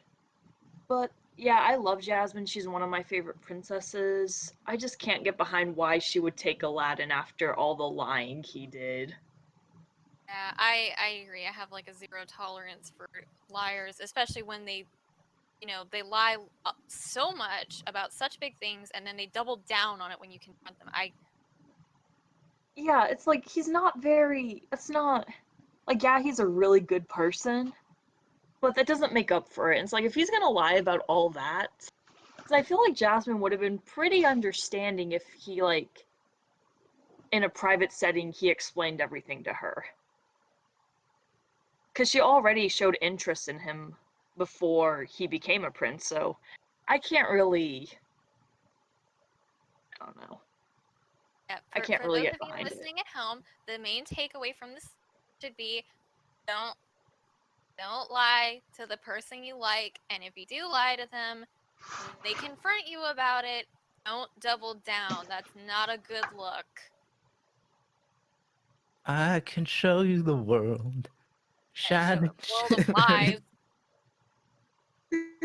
Honestly. But they got to ride a carpet through the whole new world. But he still Oh my lied. god. So, one of my favorite lines, and actually this might be my favorite line in the entire movie, is during the first song, One Jump, or not the first song, but the song One Jump Ahead. And you know, the guards are chasing Aladdin and Abu, and Abu pulls out a sword, and one of the guards is like, he's got a sword! And then the, head, like, soldier is like, you idiots, we've all got swords! That's my favorite line in the whole movie. Because it's just like, they're so dumb, and I love it. It's just, it's the best line in the entire movie, and no one can convince me otherwise. Is that all we've got for Aladdin? Yeah, and I do want to mention how, you know, because Robin Williams really did Yes. kind of sell the whole thing as the genie. Absolutely. You know, Fun it, I fact mean, about it's that, he Robin had a Williams contract after all. with Disney. Yeah, funny story about that. He had a contract with Disney. He specifically did not want them to use his name to market the movie, and Disney kind of double-crossed him and did it anyway. And they were in court for a while over that because he's like, no. yeah. I Is that guess- part of the reason why he didn't come back for the second movie? Yep, because he was still Okay. mad at them for. Oh, is that right? for Yeah, because going I knew against he his was. wishes. I knew he was in the third movie, but I didn't know why he wasn't in the second movie. But that makes a lot of sense. Yeah, because they were still. Because it was because okay, so the very next one is the Return of Jafar, which is the second one. Ooh, let's go. Yeah, so he was just still. I think they might have actually still been in court over that whole thing because I think he was suing them for breaching the contract because they specifically went against his wishes. I believe the agreement was he wanted his name in no more than 20% of the marketing. And like if you go back and I don't think you even have to go back and look really just to know that that's not at all how it went. And so I kind of hate that Disney did that because I feel like that's partially to blame for why these days there was like a Twitter thread about this a few days ago that I actually like did a quote tweet on my opinion with because you'll notice now that a lot of animated movies are like, how many big name stars can we name in the next 5 seconds to try and get you to watch this movie instead of getting, oh, I don't know, actual voice acting talent? Yeah, And definitely. I feel like the whole Robin Williams thing kind of, it wasn't the very first instance of that, but I feel like it was kind of the thing that set the wheels in motion for a problem. And I kind of hate that that's the way the animation industry does that now. Yeah, no, I definitely agree with you on that. But I guess that brings I've never us. seen The Return of Jafar, so Yeah, I have nothing else to good. say about it. I have not seen it It's either. not very good. Yeah, I I don't don't like doubt it. it was like a direct-to-DVD sequel. Those are almost never good. Well, because, Wasn't it I- direct to VHS? yeah. Well, no, we're in the 90s. It could have been direct-to-DVD. Yeah, and I don't want to, like... Wait, are we still talking about Return of Jafar? Yeah, 1994. When did the DVDs come out? I don't remember. Wasn't it like around like 2000? I don't remember. Something Don't like look at that. me. I'm just. But- It probably was though. My point rather is that at some point it was released on DVD. So whether it was initially direct to VHS or direct to DVD, like We know them now as the direct-to-DVD sequels. Direct Kind to of pointing video. at- Yeah. And I don't want to get ahead of myself, but since you made the comment about like the direct-to-DVD sequels, the third one isn't that bad. But I'm not going to get too much into that because we're going to be coming up on it soon. Yeah. But yeah, the second one's bad. Don't watch it. There's no point in watching it unless if you're like, hey, I really want to throw up today. Then you might as well watch it. Yeah, that But- was Hey, I will not be funny- watching that anytime soon.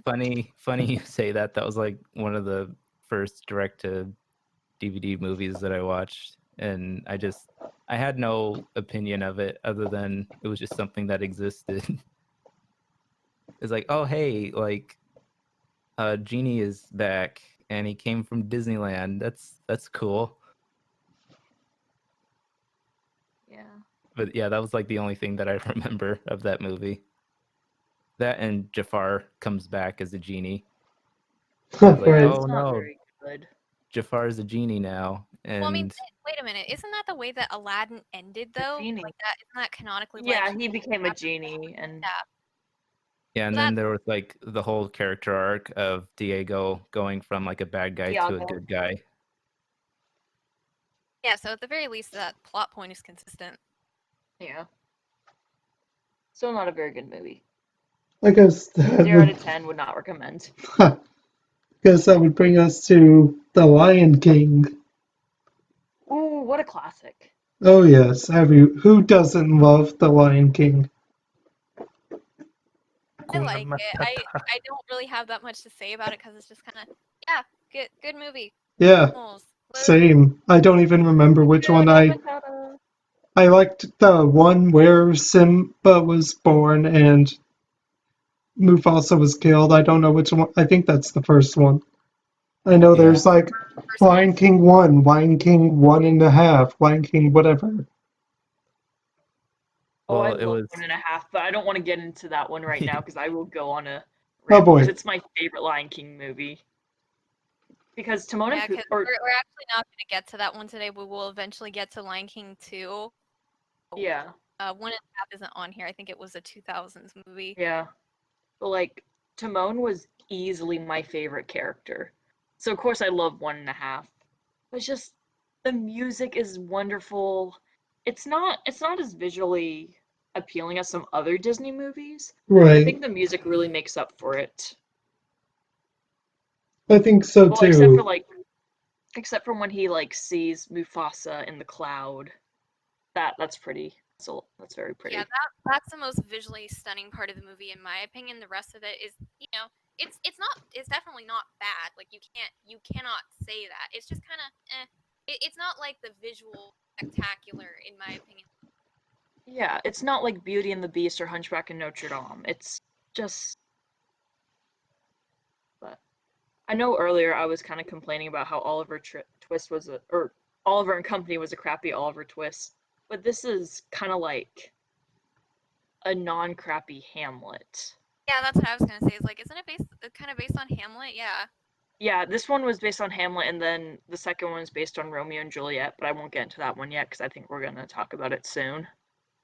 I mean, we have a good few movies between here and there, but we will talk about it.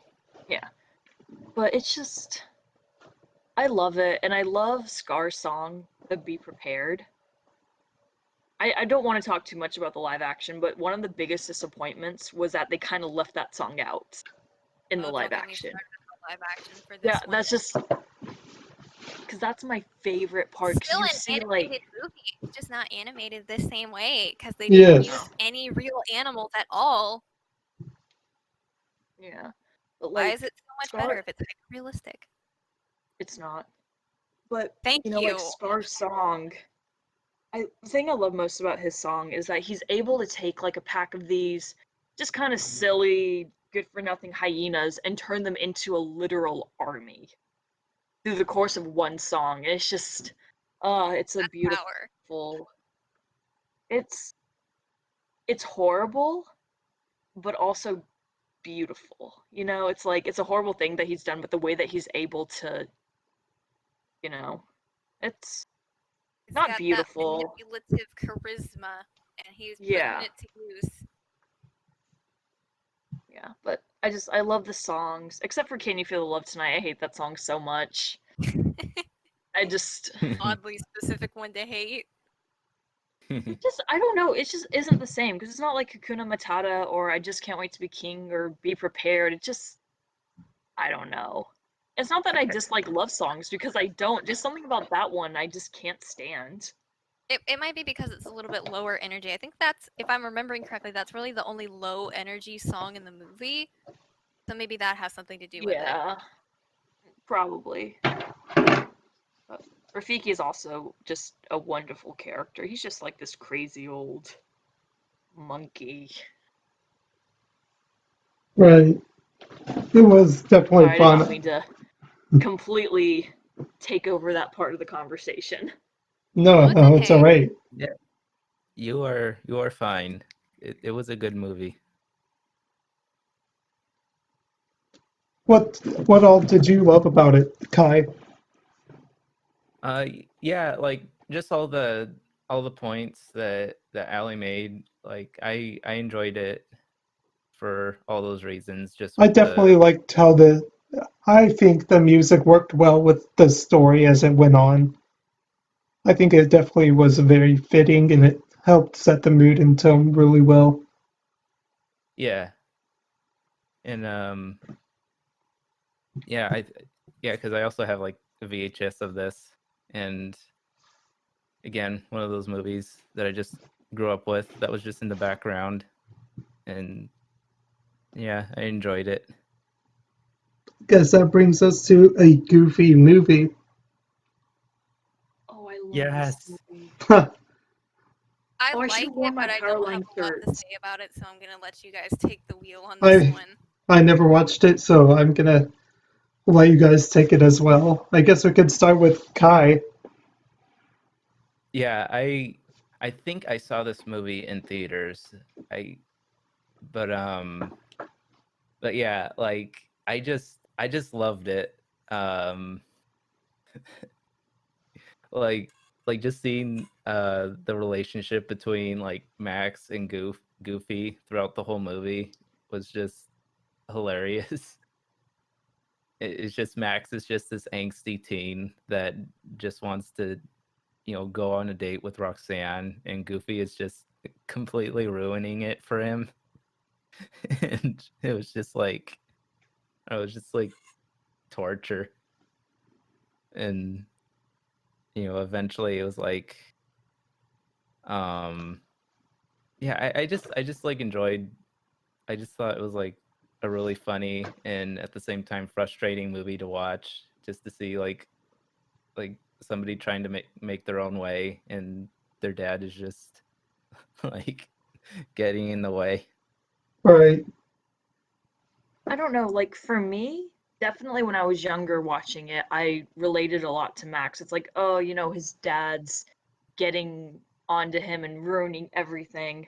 But as an adult, I kind of sympathize with Goofy because he's trying to make memories with his son.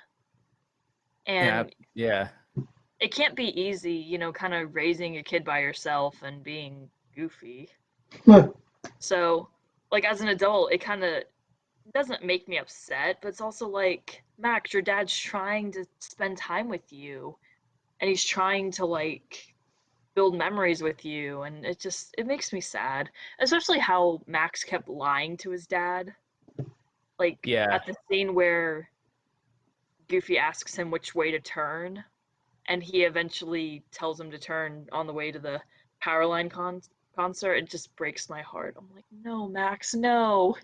Your dad loves you. Love him back. Now yeah. this, It, for me, it's kind of like the Little Mermaid again, where like I understand the parental angle, but like I just sympathize with Max so much because I feel like that's kind of the mistake. Yes, this sort of thing does happen in real life, but I feel like that's the mistake a lot of these movies make where they have like the overbearing parent that just wants to spend time with their kid, is they don't acknowledge the fact that a lot of the time in real life, the parent, if they're a good parent, they'll try to be a little bit better about how exactly they try to spend time with their kid. They'll make more of an effort to like reach out and kind of meet them at their level. And so a lot of the time it's hard for me to get behind the parental angle because I'm like, well, if the parent would just talk to their kid, we could Well- avoid a lot of the problems here. A part of the problem with that one was that he was scared, like Max was gonna become like a delinquent. Right. Yeah. Talk to It- your I was kid. Yeah, I was gonna bring out that, like, in the movie they make like the specific point that the principal calls Goofy, and he puts the thumb on him, saying like, if you don't take care of your kid, he's gonna end up in the electric chair. Like Okay, like that's just a bad principle. like Yeah, that. but you That's can't bad. really blame Goofy for like not Yeah. wanting to try to step in at that And point. so it True, just but, it just like, becomes like it becomes more understandable to see like why Goofy is just so desperate to try to take care of his son, because he sincerely wants the best life for him because of what's at stake that's true, but from his again, perspective. that's on that principle for being just I don't care what the kid did. You don't say that to a parent. And I think Like, that's oh, just if you like, don't step in, your kid's gonna get the electric chair. You don't say that. yeah, and I Yeah, think it wasn't. I think that's just the overall theme of the movie, is just you just understand like why the relationship is the way it is because of these Well, theme of the arbitrary things that are case like at stake. they'll do better. Like in the end, Goofy does, listen to his son, and they do see eye to eye, huh? But Yeah. and he does take him to the concert. I actually have a Powerline shirt because I'm one of those Rad. people. But in the end, he does try to make it up to his son. So I can't. I know probably technically Goofy could be the antagonist because he's trying to get in the way of what Max wants, but I can't see him as because he's just trying his best. Yeah, absolutely. He's just trying to be sincere. And like, I don't know. I definitely understand from like the like looking at it from Max's perspective, but I don't know. Also, Goofy's just one of my favorite Disney characters, so of course I'm gonna side with him. Like, yeah. But he tries his hardest, and I think that's what really matters. Right. Yeah, it's one of my favorite movies. I actually also really like the sequel, but I don't think we're gonna be getting to that. I love anytime the soon. sequel. I love the sequel. I don't care what people say about it. It's one of my favorites. It's one of my I- favorite like direct to DVD movies of the sequel. I think in some aspects, I think it's better than the original. And I haven't met many people in real life who have disliked. Most people I met love the second movie just as much. But I'm not going to get into that one because I think that's a 2000 movie. Yeah, I don't see it on the list here for today. Did you have any thoughts on the movie, Mystic? Well, like I said, I really don't have too much to say because, like, I like it, but I'm not like obsessed with it. I haven't seen it that much. It's not one of like my all-time favorite Disney movies. Like, like it's good, but it's just not my obsession. I guess that brings us to Pocahontas. Oh boy. I was talking about this one with my friend a few days ago. I remember liking it, but now as an adult, I still like it. I just don't like how it kind of glorifies or beautifies how it truly Yeah. was for uh, the Native Americans, my ancestors. I don't like how it was all princessified, basically. Yeah. But I did like the story. I was entertained by it. I have to say, is this a good excuse? No, but you do have to, like we kind of said earlier, like it's a Disney movie. What Of do you really course, expect? it's especially in for the 90s? kids. It's for kids Yeah.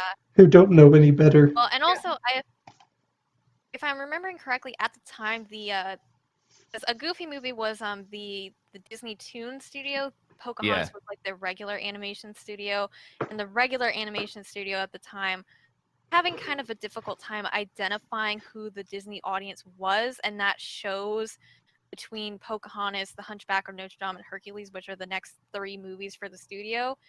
You can kind of tell they're kind of fighting to figure out who their audience really is. They've kind of fallen out of touch a little bit with the inner child within us all. So part of the reason, because Pocahontas in real life I think was like 12 or 13, Yeah. and she had to like learn to speak English to communicate with the settlers and stuff like that.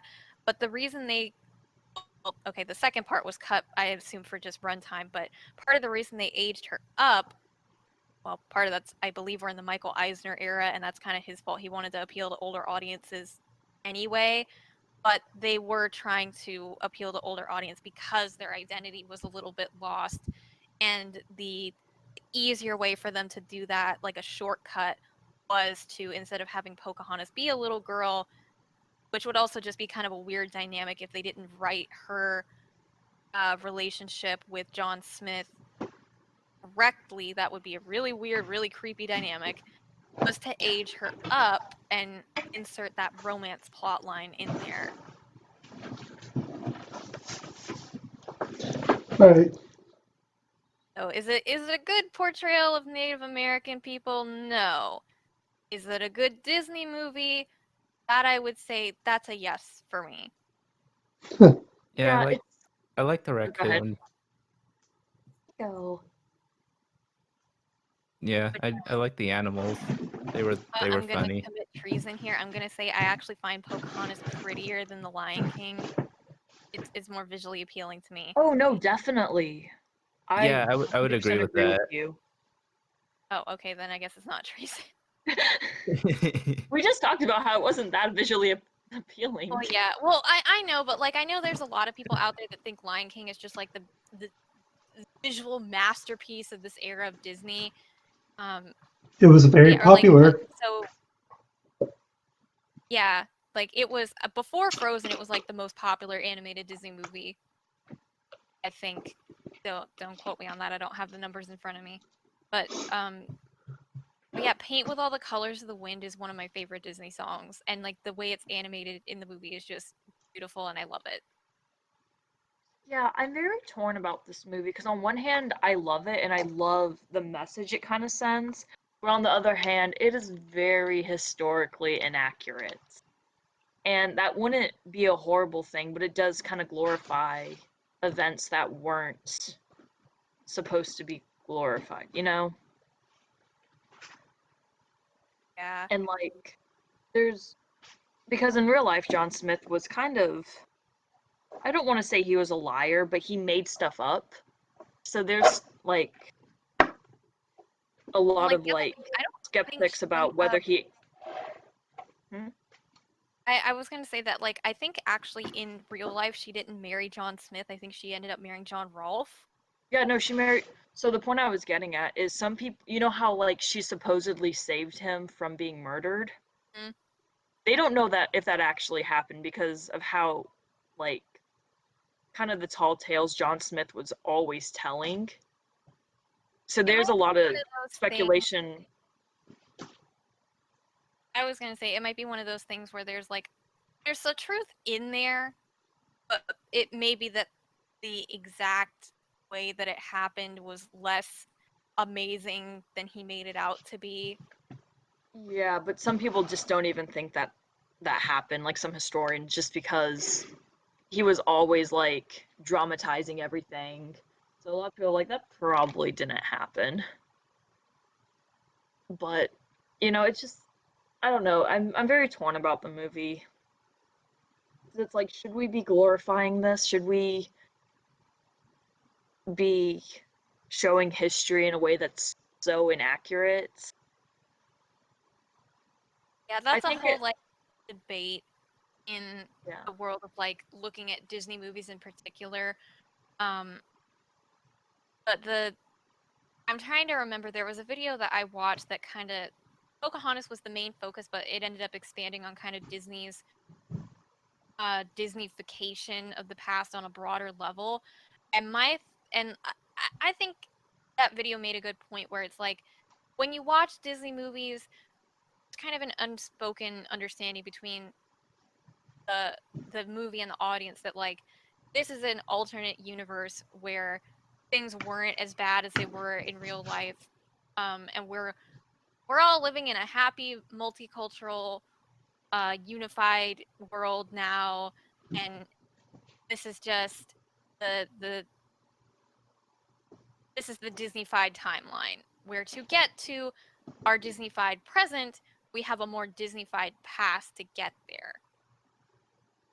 And whether or not you're okay with that really just depends on the person, and it a lot of the time depends on the movie.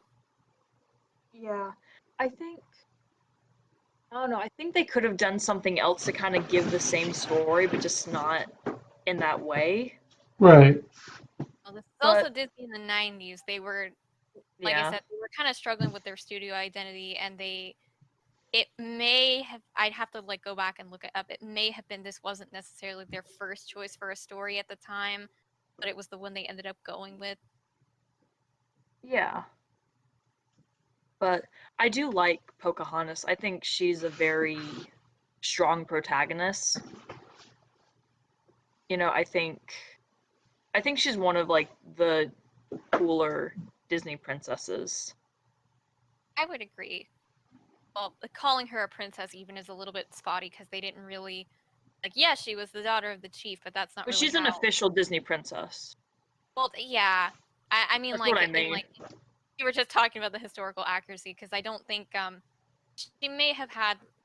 I don't know how that stuff works. I don't live in Native American culture, and I'm sure it differs depending on tribe and stuff like that. But I don't think they really necessarily recognize the hierarchy in the same exact way where if like you were the child of a chief and you were regarded as like a prince or a princess just in that culture sort of thing. I could be mistaken because I don't know what I'm talking about. I'm uncultured swine, ignore me. Yeah, I don't know how that works, but I was just referring to her because she's a Disney princess, and I was referring to the character as, you know, yeah. I guess that brings us to the Hunchback of Notre Dame, unless you guys have more points you want to add before we move on. I think we talked about that movie in the first part. No, well if we did, it wasn't like where we were We supposed talked a little bit about it. But yeah, this is where it actually belongs on the list for like deeper discussion. And this is Allie's favorite, so I know she's gonna have a lot to say about it. I love this movie so much. All right, take it away. Nobody Oh, gets upset. but you know, it did kind of show the horribleness that was, you know, put on them as, you know, the people, especially by like Frollo, who was trying to commit mass genocide. And that's what Victor Hugo in the book really wanted to showcase was the horror of like people in religious power can do to people of like minority groups. Well, now And I think do the have movie- to like, because I'm trying to be a good Samaritan here. I do have to point out that I believe people still have problems with both the book and the Disney movie with that because like, their problem with the Disney movie is they think she's been too exotified as a woman of color, and then I believe isn't in the original book doesn't Esmeralda in particular turned out to have been a kidnapped white woman who was raised by the Romani at the very end or something. Yeah, it was. Yeah, people have a problem with that. Yeah, but the point still stands that you shouldn't. The point still stands that you shouldn't, you know, be treating people horribly because they're different. I Right. agree with that. I mean, That's well, I the mean, point I'm trying. Yeah, like I agree, and I don't really get a say in it because I'm not a Romani, so I can't like say one way or the other as a Romani. But like being the person that I am, and knowing, like you just said, you don't treat people because they're different. I really don't. I never. Well, then again, I'm also ace, so that might be why I never really saw Esmeralda as like exotified. Like that just didn't occur to, like, again, it's one of those things where I didn't associate that with her skin color. I was just like, yeah, there are some people that are just like that regardless of skin color to me. Yeah. No, definitely. And it's a very mature movie. I mean, it is, but it isn't. As a kid, a lot of the stuff goes over your head, but as an adult, you can kind of see what Frollo's intentions were with her, He and sings a song with a swear word in it. and it's very horrible. You know how his view on it, because it's a whole mess movie. Frollo is literally probably the worst Disney villain in my opinion. Yeah. You know, Yeah, I think we could all agree to that. and it's it just shows, and I like to compare this one with Les Mis a lot. I think I talked about this in the last video too. I feel like anytime I talk about this movie, I bring up Les Mis as well. Because, Javert and Frollo both do things in the name of God, in quotations. It just shows how corrupt they can really be. Yeah. And this movie does not shy away from it. They're Yeah, I like, think, hey, this guy is awful, and he's not a man of God. No, even if he says he is, and he does things in the name of God, he's really not.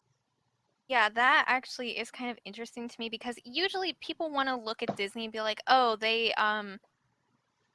Disney is very Christian oriented, at least at this stage in their history. They're very Christian oriented and stuff. And I believe some people like Christian propaganda or something. But then you look at this movie and you go, they show you that there can be bad people in organized religion. And Right. like it does kind of I think it's good that they did that and they kind of branched out and had that aspect of it because it does also kind of go to show you that yes, you can have bad people in positions of power, especially in organized religion. That's how cults happen. Yeah. But you also have the perspective of, well, not all people in positions of power or high power religious figures are like this. Because I think there's actually a bishop or somebody near the beginning of the movie who's the whole reason Frollo decides to keep Quasimodo instead of tossing him down a well as a baby. Mm-hmm. So Yeah. like you don't get a whole lot of that throughout the movie, but I do think it's interesting. They kind of did that angle. Yeah. I Yeah, think there's an old saying that the path to hell is paved with good Good intentions. intentions. And I think that's exactly what the movie sort of brings out is that underlying all of this evil, it's just this, it's in pursuit of in pursuit of an ideal or, a good way of behavior. And if people don't match up to that, then there's hell to pay. And it just shows the ugly nature of how far people will go to um to meet with that ideal, even if it's at the expense of other people. And Yeah, because Frollo's whole thing is that like he's lusting after Esmeralda, and he comes to the conclusion like she doesn't want him, and he also I think because of his religious position, he also is technically not allowed to be with her, even if he wanted to, and they were like just two consenting adults, especially at no, the I time. think it was more of he didn't want. I think it was more like of a prejudice thing. He didn't want to be attracted to her because Yeah, of but her like he also couldn't help it. So ethnicity. yeah, so his Yeah. whole thing is like, if I can't have her, no one can. And I think that's actually in his song. Like, if I can't yeah, have her, let her burn. yeah, Yeah, It's that's like, that's also a dude, you're the very one with the problem. yeah, that's also a very common thing that happens, like, is just the very like patriarchal nature of leadership, like in those sorts of positions in power, where it's like just like the imperfect state that that men will find themselves in. They, rather than take a critical look at themselves, they cast the blame on the other and say, "Oh, this, this treacherous and vile woman makes me lust for her, and she should be like cast out unless we're in a consenting relationship, Yeah, for or like anybody at or like home a chaste watching that or thinks like chaste marriage." Yeah. I think one of my favorite parts in the movie, not parts, but something I really love about this movie is the transition between the song Heaven's Light and then Hellfire, Mm-hmm. because both songs are about Esmeralda, because Quasimodo sings Heaven's Light, which he's kind of like, he talks about how, that he loves her and how she's like heaven and heaven's light, and then that trans transition into Hellfire, which is kind of the same thing. Frollo is talking about her. Obviously, he's feeling something towards her, but just the contrast between the two is just something else, you know? Yeah, like you see how Quasimodo respects Esmeralda, and because he's like, maybe there's something between. He's not like, oh, there's definitely something between us, and like I just have to get her to see it. He's not like that. He's being pretty respectful about it, and even towards the end of the movie, when they don't end up together, and she ends up with oh God, what is his name? Yes. Say it again. I think it's like Phoebus, something like that. But whatever his name is, that guy, the blonde Yeah. guy, even when it's obvious that she wants to be with him, Quasimodo respects that, Like he's heartbroken, but he doesn't like try to get in her way and be like, "Oh, but I want to be with you. You can't be with him." He doesn't do that. Yeah, Yeah. you actually bring out a good point, because I think that is like that just that does show like such a stark contrast between how Quasimodo responds to rejection versus how Frollo responds to rejection, and it just shows like just by There's a itself good way to who. handle rejection and a bad way to handle rejection. Yeah, right. Yeah, but well, in the book, Phoebus was a horrible person, but I'm not going to get into that right now. Well, in the Disney version, he's not, so we can let it. Yeah. For the movie, we can let it go. But I love the songs and I love the visuals in the movie, especially like the visuals obviously in Notre Dame. But I Mhm. think one of my favorite scenes in the movie is when Quasimodo rescues Esmeralda and he's kind of holding her up at like the top of Notre Dame, Mhm. and he declares sanctuary, and it's just because there's fire everywhere, but it's just this moment. I don't even know. I can't really describe how beautiful the moment is unless if you watch it. No, I think I get it. It's it's just this. I don't know, because she's just like the color contrast, because Paris is burning, everything is red, but she's wearing white and Quasimodo's holding her up. It's a beautiful scene.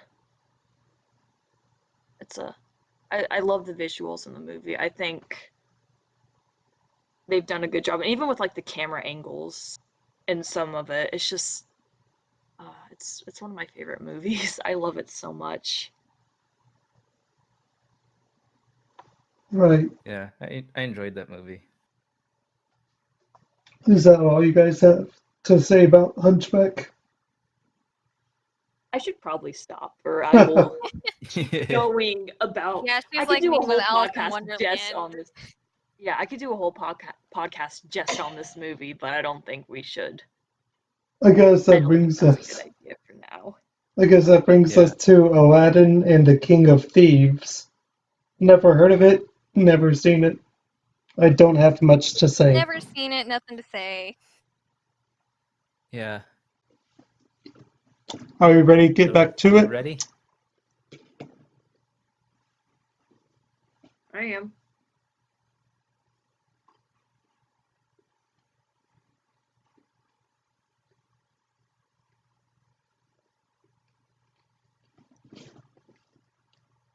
Mystic, Yes, yes. are you ready?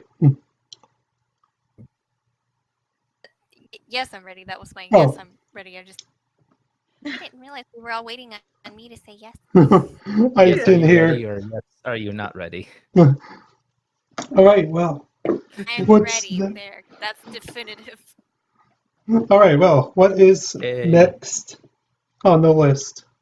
The Jafar, Aladdin Jafar, Aladdin, the King of Thieves.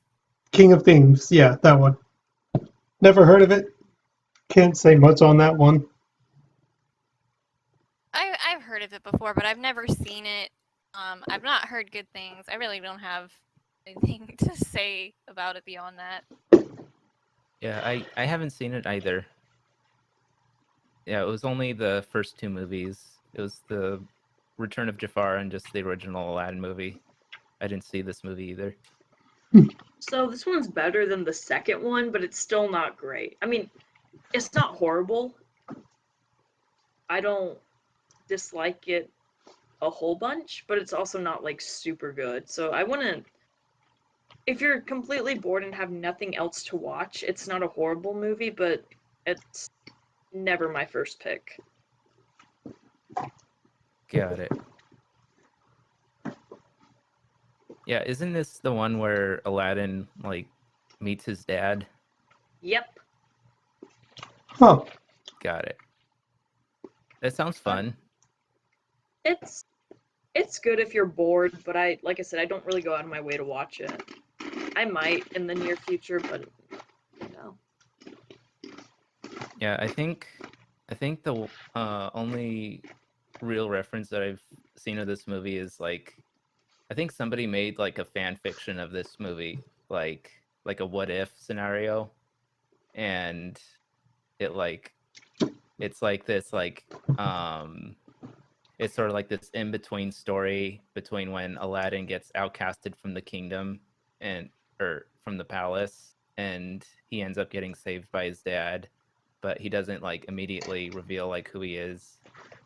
So that's kind of like my own like reference as far as the the King of Thieves is just through like a fun fan fiction somebody did. Is that all you guys have for this movie? Yeah, that's all I have to say. Well, that brings us to Hercules. Hercules, I'll gonna have a Hercules, lot to say Hercules. about that one.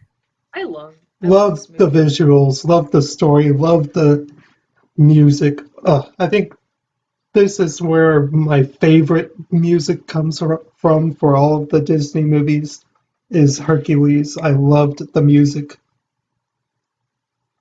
and the visuals and the story, and I've always loved Greek mythology, so this was definitely a huge plus. Yeah, It doesn't. oh, go ahead. I was just gonna comment on the Greek mythology. It's not very accurate to the source material, but that's all I want to say about that. It's still a good movie. Yeah. Yeah, this was one of those movies that I really wanted to watch, but this was one of the movies that I just wasn't allowed to watch because of Greek gods. But again, I was allowed to watch Aladdin about a freaking blue spirit in a genie bottle. That was okay, but Greek gods weren't okay. But I saw it later, like I think on Disney Plus, and I enjoyed watching it. Um, One thing that I did notice in the movie was I think they were trying to portray Greek mythology sort of along the lines of like kind of like this like Christian narrative of like the son coming to see like who his father was or something along those lines, like in the beginning where it's like you have this sort of like the almost like this prodigal son story where the son forgets like where he comes from, and then he comes to see that he's the son of a his son of God. And they even say like oh, he has to go to the temple of Zeus to see where he comes from, and so I thought that was kind of creative that Well, they. I wouldn't say that's necessarily like a Christian narrative, like, 'cause that kind of thing, like demigods were a very real thing in Greek mythology. Like that's just a thing that kind of happened a lot, and they didn't always know they were the child of a deity. So I wouldn't say that that's necessarily like a Christian narrative right there. Yeah, not Christian narrative, but I just think he was referring to more like the prodigal words. prodigal What? son. Yeah, Prodigal. that kind of narrative. I Yeah. mean, I could kind of see it, but I don't know. I just never saw the movie that way, so it's just kind of hard for me to like see it now. Yeah, that was at least like the impression that I had watching it, and just some of the themes that were present, and just like the relationship between like the relationship between man and the demigods, and that Hercules was just sort of this in between. It's like, oh, that looks familiar. I definitely loved the art style too. The art animation style was amazing to me. Yeah, I love the art in the movie. It's very unique compared to like other Disney movies. Right. I think the name of the guy was Gerald Scarfe, who did Pink Floyd The Wall. Something like that. I watched a video on Hercules, which is how I even know that information. How did you know? I watched a different video where somebody who Hercules is their favorite movie, and they were reviewing it, and they knew this information, which is where I got that information from. Yeah, that's how it works, especially with Information train. how I get my information.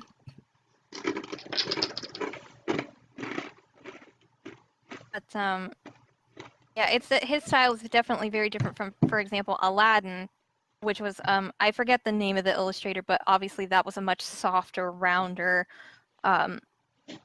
almost realistic sort of style. This is a lot more angular and like just more stylistic in general, which I can really appreciate, even if it's not necessarily my cup of tea for stylization in a lot of cases. Yeah, the colors were like a lot brighter in this one. Or there was more I don't know. It looked like more saturated and made it like pop out a lot more than the traditional art styles. Like everything Yeah, just and I looked like think really like it's hard to explain, like kind of bouncy almost. no, I think I get what you're saying, and I think that might go back to the illustrator that they brought on for the designs.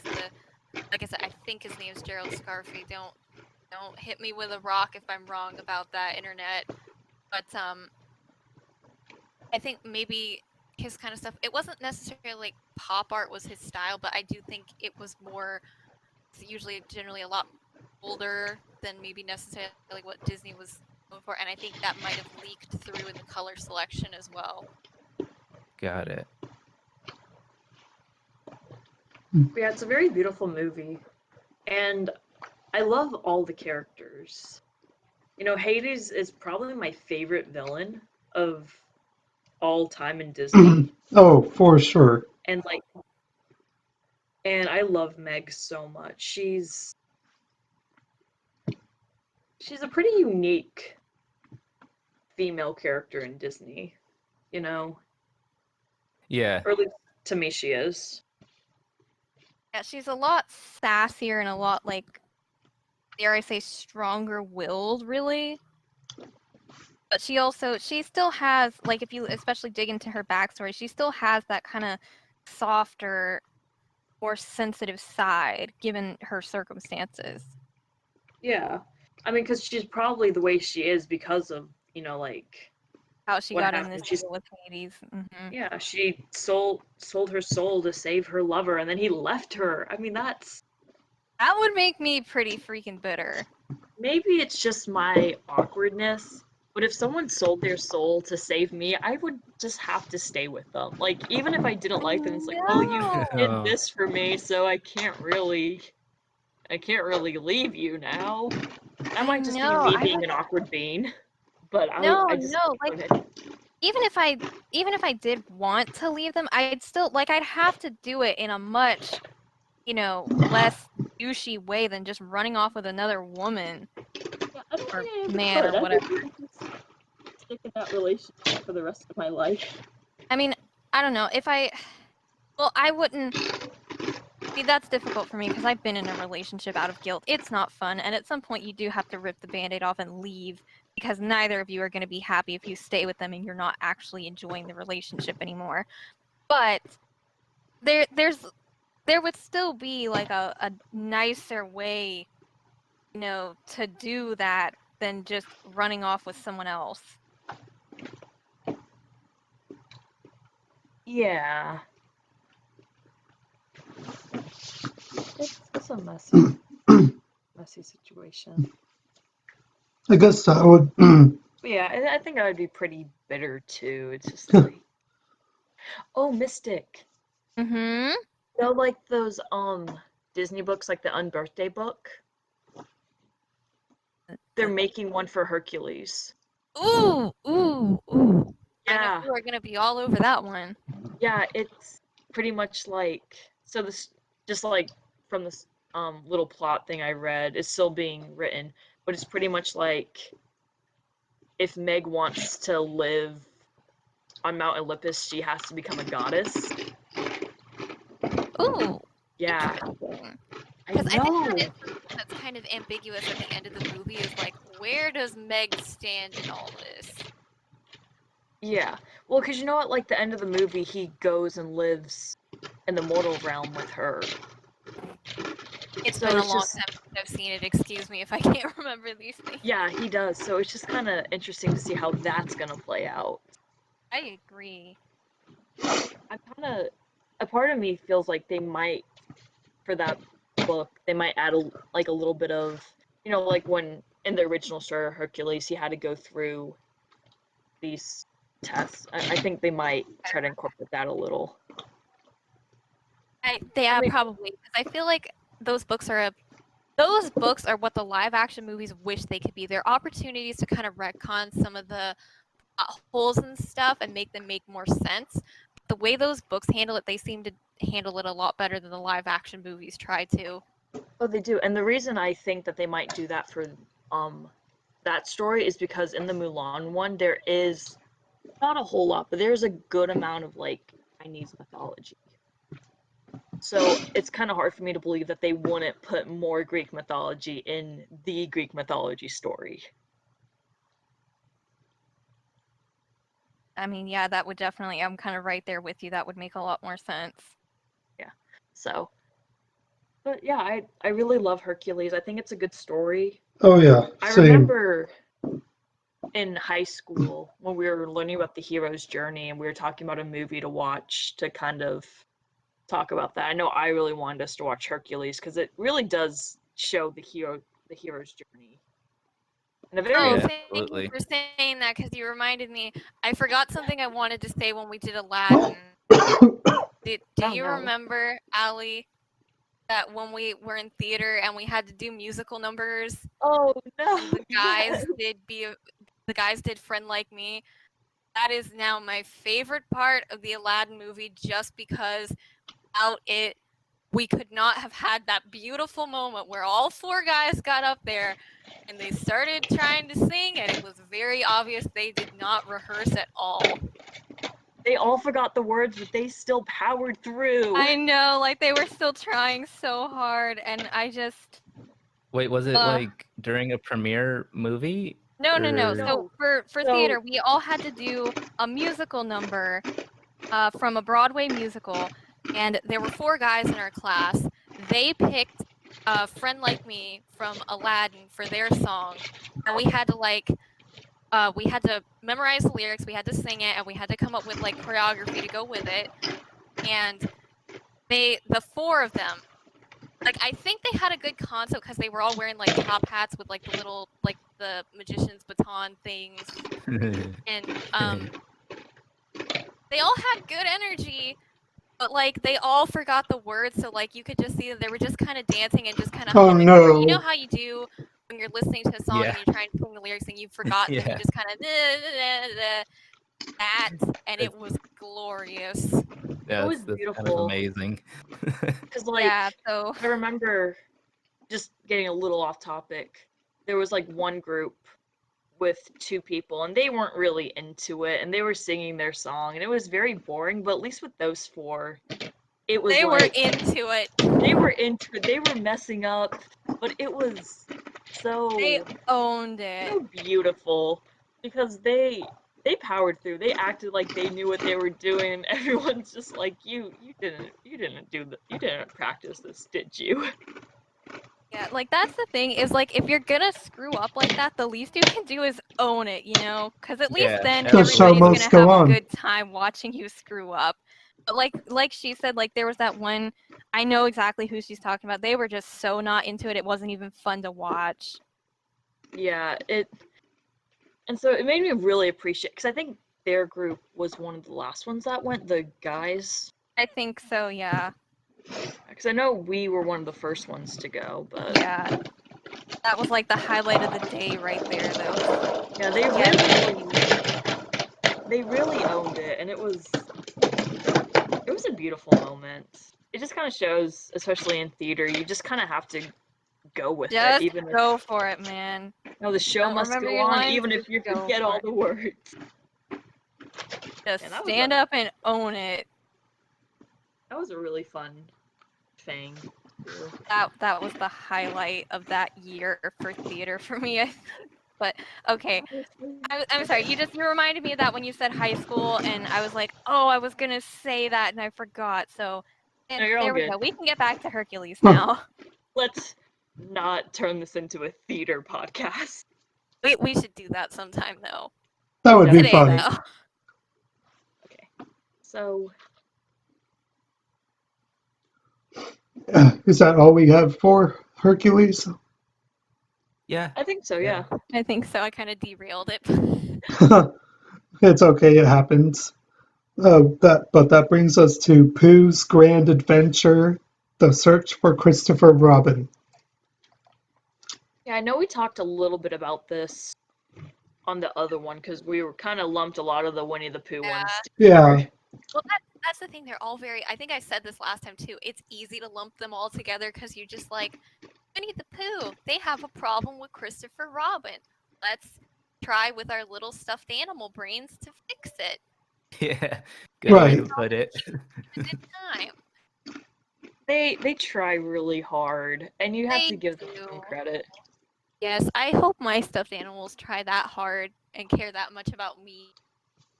Yeah, I like the fact that how much Owl was sort of the ringleader in getting everyone to try to get Christopher Robin saved. Oh, Owl, you think you can read, but you really can't. That's such a beautiful moment. You know, the one who's supposed to be the smartest is just like Maybe not the stupidest, but that was pretty stupid. Wait, what did they call the A monster? millennial. Like I know like Christopher Robin was like he was going to skull and not school, but They skull. thought it, yep. It's on the Don't tip you of just my love tongue. being a little kid and you don't know how to spell anything? Yeah. I feel like even if you didn't know how to, I don't know if they would know what school was though. Well, yeah, that's a good point because we don't know. I don't think we actually see the letter from Christopher Robinson, so we don't know if I said Robinson. I meant Robin. I can't speak. Robinson. Meet I the have no Christopher business Robinson. critiquing how they spell if I can't speak. What I meant was, I don't think we actually see the letter from him, so we don't know if he spells it correctly or not. Either way, Owl looks at that word and goes, I think this is pronounced like skull, because I've never seen this word before.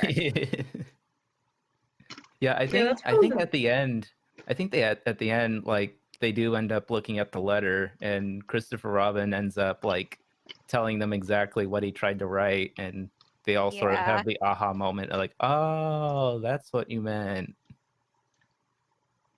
Yeah, And they're like, that was a well, fun it's movie. okay. We went on a fun adventure, and you're safe, so who cares? They tried. Right. They did. They really did. They tried to be good stuffed animals. Not their finest moment, but hey. Yeah, we did talk a lot about just the Winnie Pooh as a series in general last time, which is always fine. Yeah, I mean, it really is easy to just kind of, like I said, just lump it all together because there are a lot of recurring themes and stuff, so. That would bring us to Beauty and the Beast, The Enchanted Christmas. I have heard of this. I haven't seen it. It's weird. It's been such a long time, but I don't remember liking it, so I was like, I'm never gonna watch this again. Organ in the basement. There what? There's an evil organ in the basement. Oh, that's really the one. It wasn't it like a bad. wasn't it like a CGI organ? Yes. Okay. Wait, who's he voiced by? Was he like I don't remember. I'm not the person to ask about that unless it was like the biggest name celebrity that you cannot ignore. yeah, wasn't it like Tim Curry or something? Or just someone like that? I don't think it was Tim Curry specifically because I think I would remember that. But I think you are right though that whoever it was, they had a very like distinctive kind of voice. Either way, the whole plot of the movie is he's jealous that Belle's taking all the attention away from Beast for some reason, so he wants her to go away. And it's Yeah, weird. I just remember like watching it on on the Disney Channel commercials. They were just talking about it, and I just remember seeing the organ, and it's like oh whoa, what is this? Like that. Do you That remember the was organ's really name? like odd and interesting. I really want to watch it now.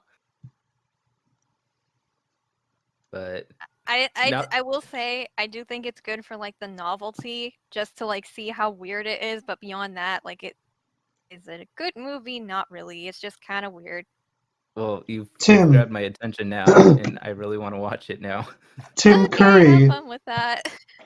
Tim Curry was the Oh, was voice of voice of the organ. Oh, I was right. That's just really figured. That's all I remember. like it's just really weird to me because like I know like that's the main guy from Rocky Horror Picture Show, and that is not Huh. Rocky Horror Picture Show is very not Disney friendly. Are you Yeah, sure? But it's still Well, I very mean, fun Tim to watch. Curry was like in a lot of other animated movies Oh too, yeah, like Ferngully, right? He was the smoke. maybe. I he know was the- Robin Williams was in Ferngully, He was the or, smoke or they monster. wanted him to be anyway. Yeah, wasn't Tim Curry the smoke monster? I don't remember. Do you know? I- It's been so long since I've seen Ferngully. Never All I heard can of tell it. you is there's tiny people and there's a bat and deforestation, and that's about it. Jesus. But yeah, I'll have to watch. I'm probably gonna watch that movie out of all the movies that we're reviewing. I'm gonna watch that one tonight. Guess Hey, that brings. go for it, dude. I guess that brings us to Belle's Magical World. Never heard of it. Never watched it. Okay, so funny story about that. This comes out of like this happened a surprising amount of times where Disney wanted to make a series for a particular movie that was really successful, and they made a few episodes, but the interest was determined to just not be high enough, so they ended up throwing them together in a quote unquote movie.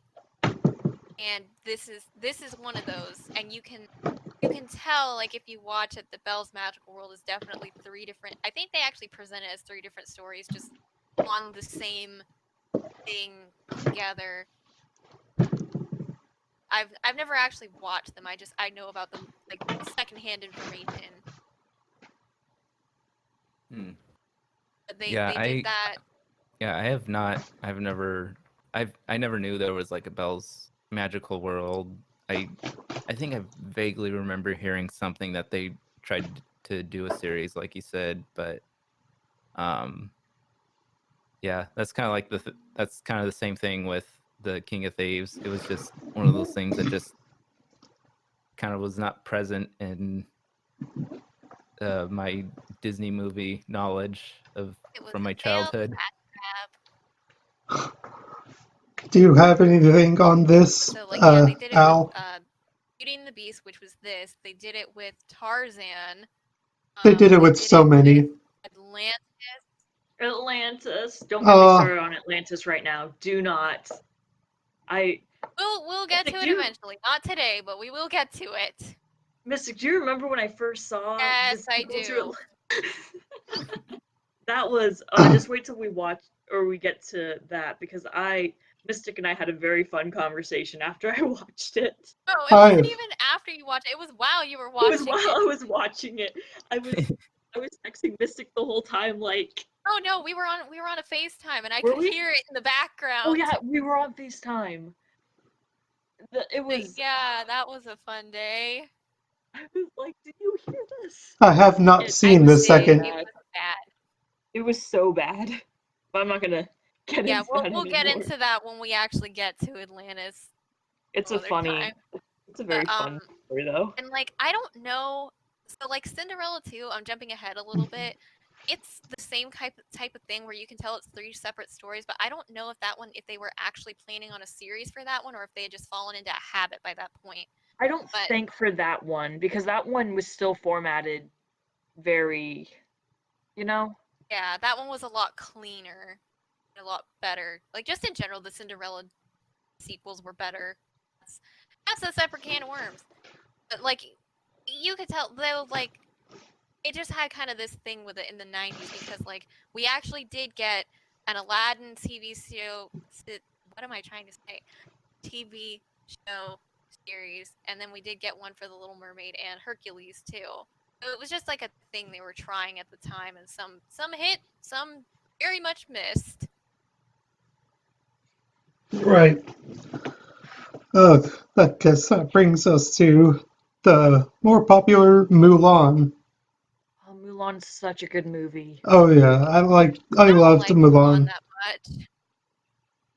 Well, Yeah, I thought it was. It good. was really nice being friends with you, Miss. No, I'm kidding. I don't hate it. It's just like of like the Disney princess branded movies, it's probably no, it's not my least favorite because there's Brave.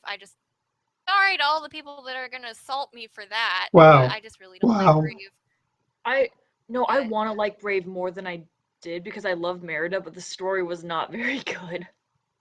I'm actually kind of the opposite. I was okay with the story, but just something about. I think it's because it's more Pixar than it is Disney. Just something about like the character animation in it just puts me off a lot. I could see that. No, I didn't. Like her mom turns into a bear, and they have to figure out how to turn her back into not a bear. That's part of it. They try to make it a little bit deeper than that. But I don't like it. Yeah. I want to. I like Mulan more than I like Brave. It's still pretty low on my Disney princess ranking. It just okay. It's just not really my thing. Yeah, for some reason, like every time I think about Mulan, because didn't Flubber come out around that same time? I have no idea. I don't think I didn't exist yet, so I don't know. Yeah, for some reason, I just like those like two like whenever I think about Mulan, I just also think about Flubber for some reason. Like I think they just came out around the same time, and they just very two opposite movies that have nothing to do with each other, and that's just what I associate them with. Look, just to show you how out of touch I am, when you said Flubber, I thought you meant just the stuff and not that there was a Flubber movie. I remember that is a thing now that you've said that, but I thought you meant Flubber like that squishy putty. Wait, there was an actual thing called Flubber? So. I'm pretty sure. I don't remember that at all. Same page. Wait a minute. You're not thinking of the putty from those little eggs, are you? That's silly putty. But or no, the here, hang on a second. Are you sure you're there, not talking there about was just slime? there was stuff called Flubber, and they actually made a movie based off of this. Is this what you're telling me?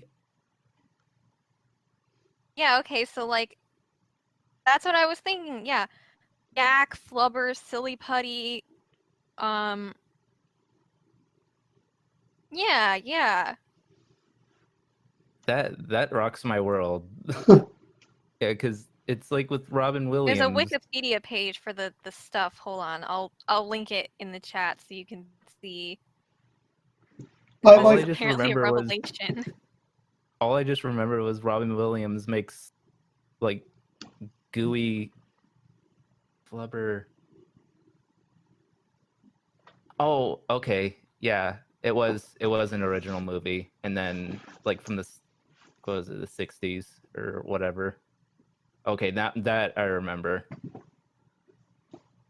Okay, that Oh, makes more sense. whoa, wait. This just got fun. Okay, so Flubber is named from a movie called The Absent-Minded Professor, which Yeah, I was knew that. produced by Walt Disney Productions. Yeah, I knew that. I just Okay, that makes more sense. But yeah, for Yeah, I just thought Mulan, there was just this product that was just this random product called Flubber, and it's like, oh, let's make a movie about it. hey, I wouldn't put it past Disney. That's something I I mean, would do. well, no, that's kind of what happened because Flubber, the movie, that's a totally different thing from that movie. The Absent-Minded Professor and Flubber are not the same movie. Got it. Because The Absent-Minded Professor came out in the 60s. The Flubber movie came out, I think I just saw the thing said 1997. But yeah, Mm. Flubber existed as a straight up product before that movie came out. Okay. yeah. Well, anyway, back to We're supposed to be Mulan. talking about Mulan, not Flubber. How did this happen? No, I love Mulan so much. I think it's a wonderful. I mean, it's not very accurate to the actual story of Mulan, but I'm not going to get into that. Yeah, it's a Disney movie. What do we expect by now? I do remember it confusing Yeah, me as a kid. but I love the story. The music is wonderful. Even if you don't like the movie, you can't tell me the songs aren't Oh yeah. wonderful. Be a man. Yeah, like you must be I strong definitely as like. a I don't think raging anything about it's river. bad. It's just not my particular cup of Disney tea. No, I get it. But and Yeah, like I love. Mushu, Mushu was great. dishonor on you, dishonor on your cow. It Ooh. doesn't get better than that. Yeah, that was Eddie Murphy. He was Mushu. Yeah, I liked him a lot. Yeah, he was a great Mushu. Mushu's a great character, and any Disney version of Mulan should have Mushu in it. Yeah. Oh, I'm not gonna talk about my beef with the live action one right now. that But Yeah, I that's guess probably for the best. I guess Yeah, that I've would been hearing good things about it lately. bring us to the Pocahontas 2 Journey to a New I'm gonna make World. one more comment Oh, okay. about Mulan. Well, first Go of all, ahead. Li Shang. What a wonderful man. Also, I just like how halfway through the movie you could kind of tell he was starting to get feelings for Mulan, and he was just like, well, And I really like the grandma character. I know she only has like a few lines, but she's so funny to me. Okay, Yeah. that's all. Oh, go ahead. Oh yeah, I was just gonna make like one more point. I'm sorry, I like completely derailed the conversation to Flubber. You're good. but like, yeah, that was like one of those. Yeah, same thing. Like I enjoyed the music, like especially the the Be a Man song that totally got turned into a meme on the internet. Yeah, it did. And yeah, that's all I have to say. I thought it was a good movie. Yeah, it really was. But that brings us to. Oh, I lost my place. The second Pocahontas Mulan. 2, yeah. Pocahontas 2 Journey I've to a New never World. seen it, but I really want to. Never heard of So it. I had just watched this movie like 2 days ago for some reason. I was like, hey, I'm gonna rewatch it. So it's fresh in my mind. Go ahead. Go for it. So it's pretty much she goes to England to try to, because the English want to have a war against the Native Americans. And Oh she has to, no! be a diplomat about it. I'm not going to spoil it if you want to watch it. I think it's one of the better Disney sequels, but it's still kind of, with my argument with Pocahontas, it's like, it's not very historically accurate. And it kind of loses a few points for that. It's like, it's what I wish history was. But overall, I would recommend it. It's not a super great movie because it's a Disney sequel, but I like it pretty okay. I like the songs in it. They're catchy. I think they have all the original voice actors except for John Smith's. But I would recommend it. It's not the best, but it's nowhere near the worst sequel. Right. But that's all I'm gonna say, especially if Mystic wants to watch it. I don't want to spoil Yeah, well, any of because it. the only context I have from that movie is I had like a Happy Meal toy that I don't even know where it came from. It might have been my brother's before it was mine. I have no idea where that thing came from. But it was like her, I guess it was her, in her like dress or whatever, Oh yeah. standing on like a little plastic version of like the VHS clamshell, and I was I like, had that. yeah, and I'm like, how Oh my did she end God. up in this dress? And like, I know it's probably not that great, but I still just really want to see it, just to see, like, first of all, I want to see how bad the animation quality dropped. Two, I just want So, to see what the heck goes on in the have you seen the second Hunchback of Notre Dame? No, I've seen clips and it looks awful. So Yeah, the animation pretty crusty. animation drop is not that bad for the second Pocahontas movie. It's not great, Okay. but it's not nearly as bad as something like that. Okay, that will be Yeah. livable then. Yeah, if I'm not mistaken, like when I was going through the list of like all the different like Disney Toon movies as far as the direct to VHS to DVD, like there was like there was like a lot of countries that were like involved. Like some were made from Japan, some were made from Australia, some from Canada, but I'd I'd like to like look back and to see like what the quality was, if there was any similarity or difference, if it was like, because it wasn't just in like one studio, it was like studios like around the world that were animating it, so The some were problem better though than with others. most of the sequels, regardless of studio, is the budget just wasn't there to support it a lot of the time. Yeah.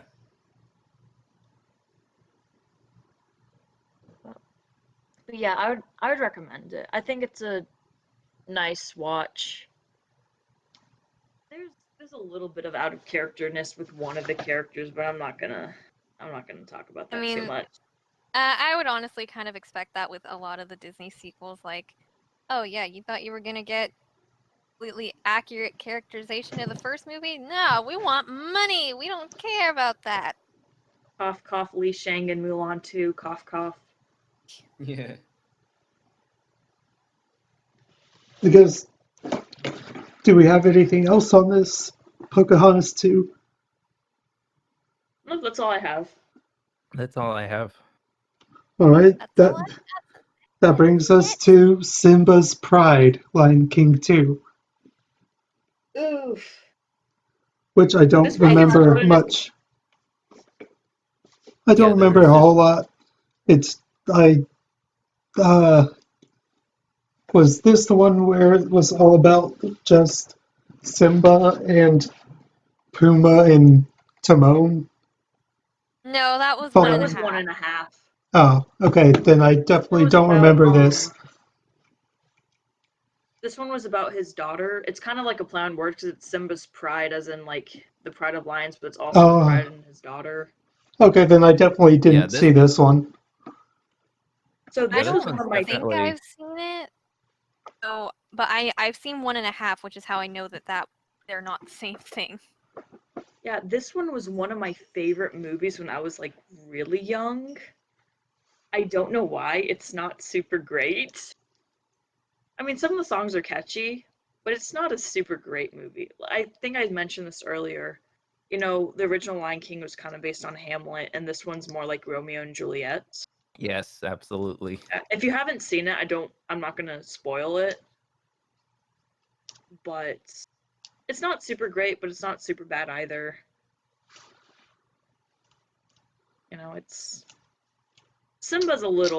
I feel like Simba's a little out of character, but I'm not gonna. Just a little. Yeah, because he's kind of like the overprotective father, like protecting his family from like sort of like the Romeo and Juliet narrative. Yeah.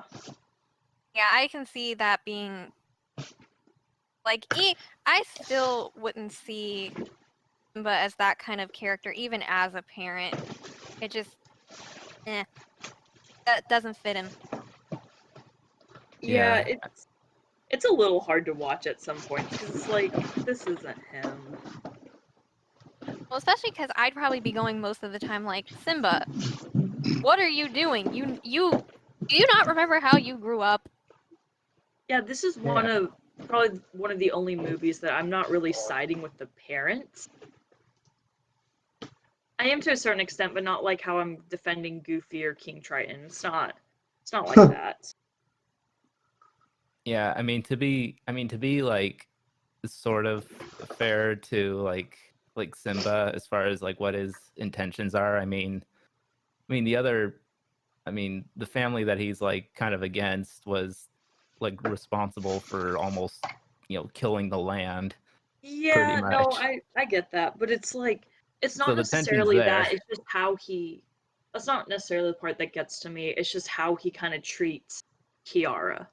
It's like, Yeah, dude. like chill. Yeah, it's Uh, like that's a little too much. But like I said, I don't want to say too much, especially if like Mystic, you want to watch it, then I'm not gonna. I'm not really that crazy about watching it.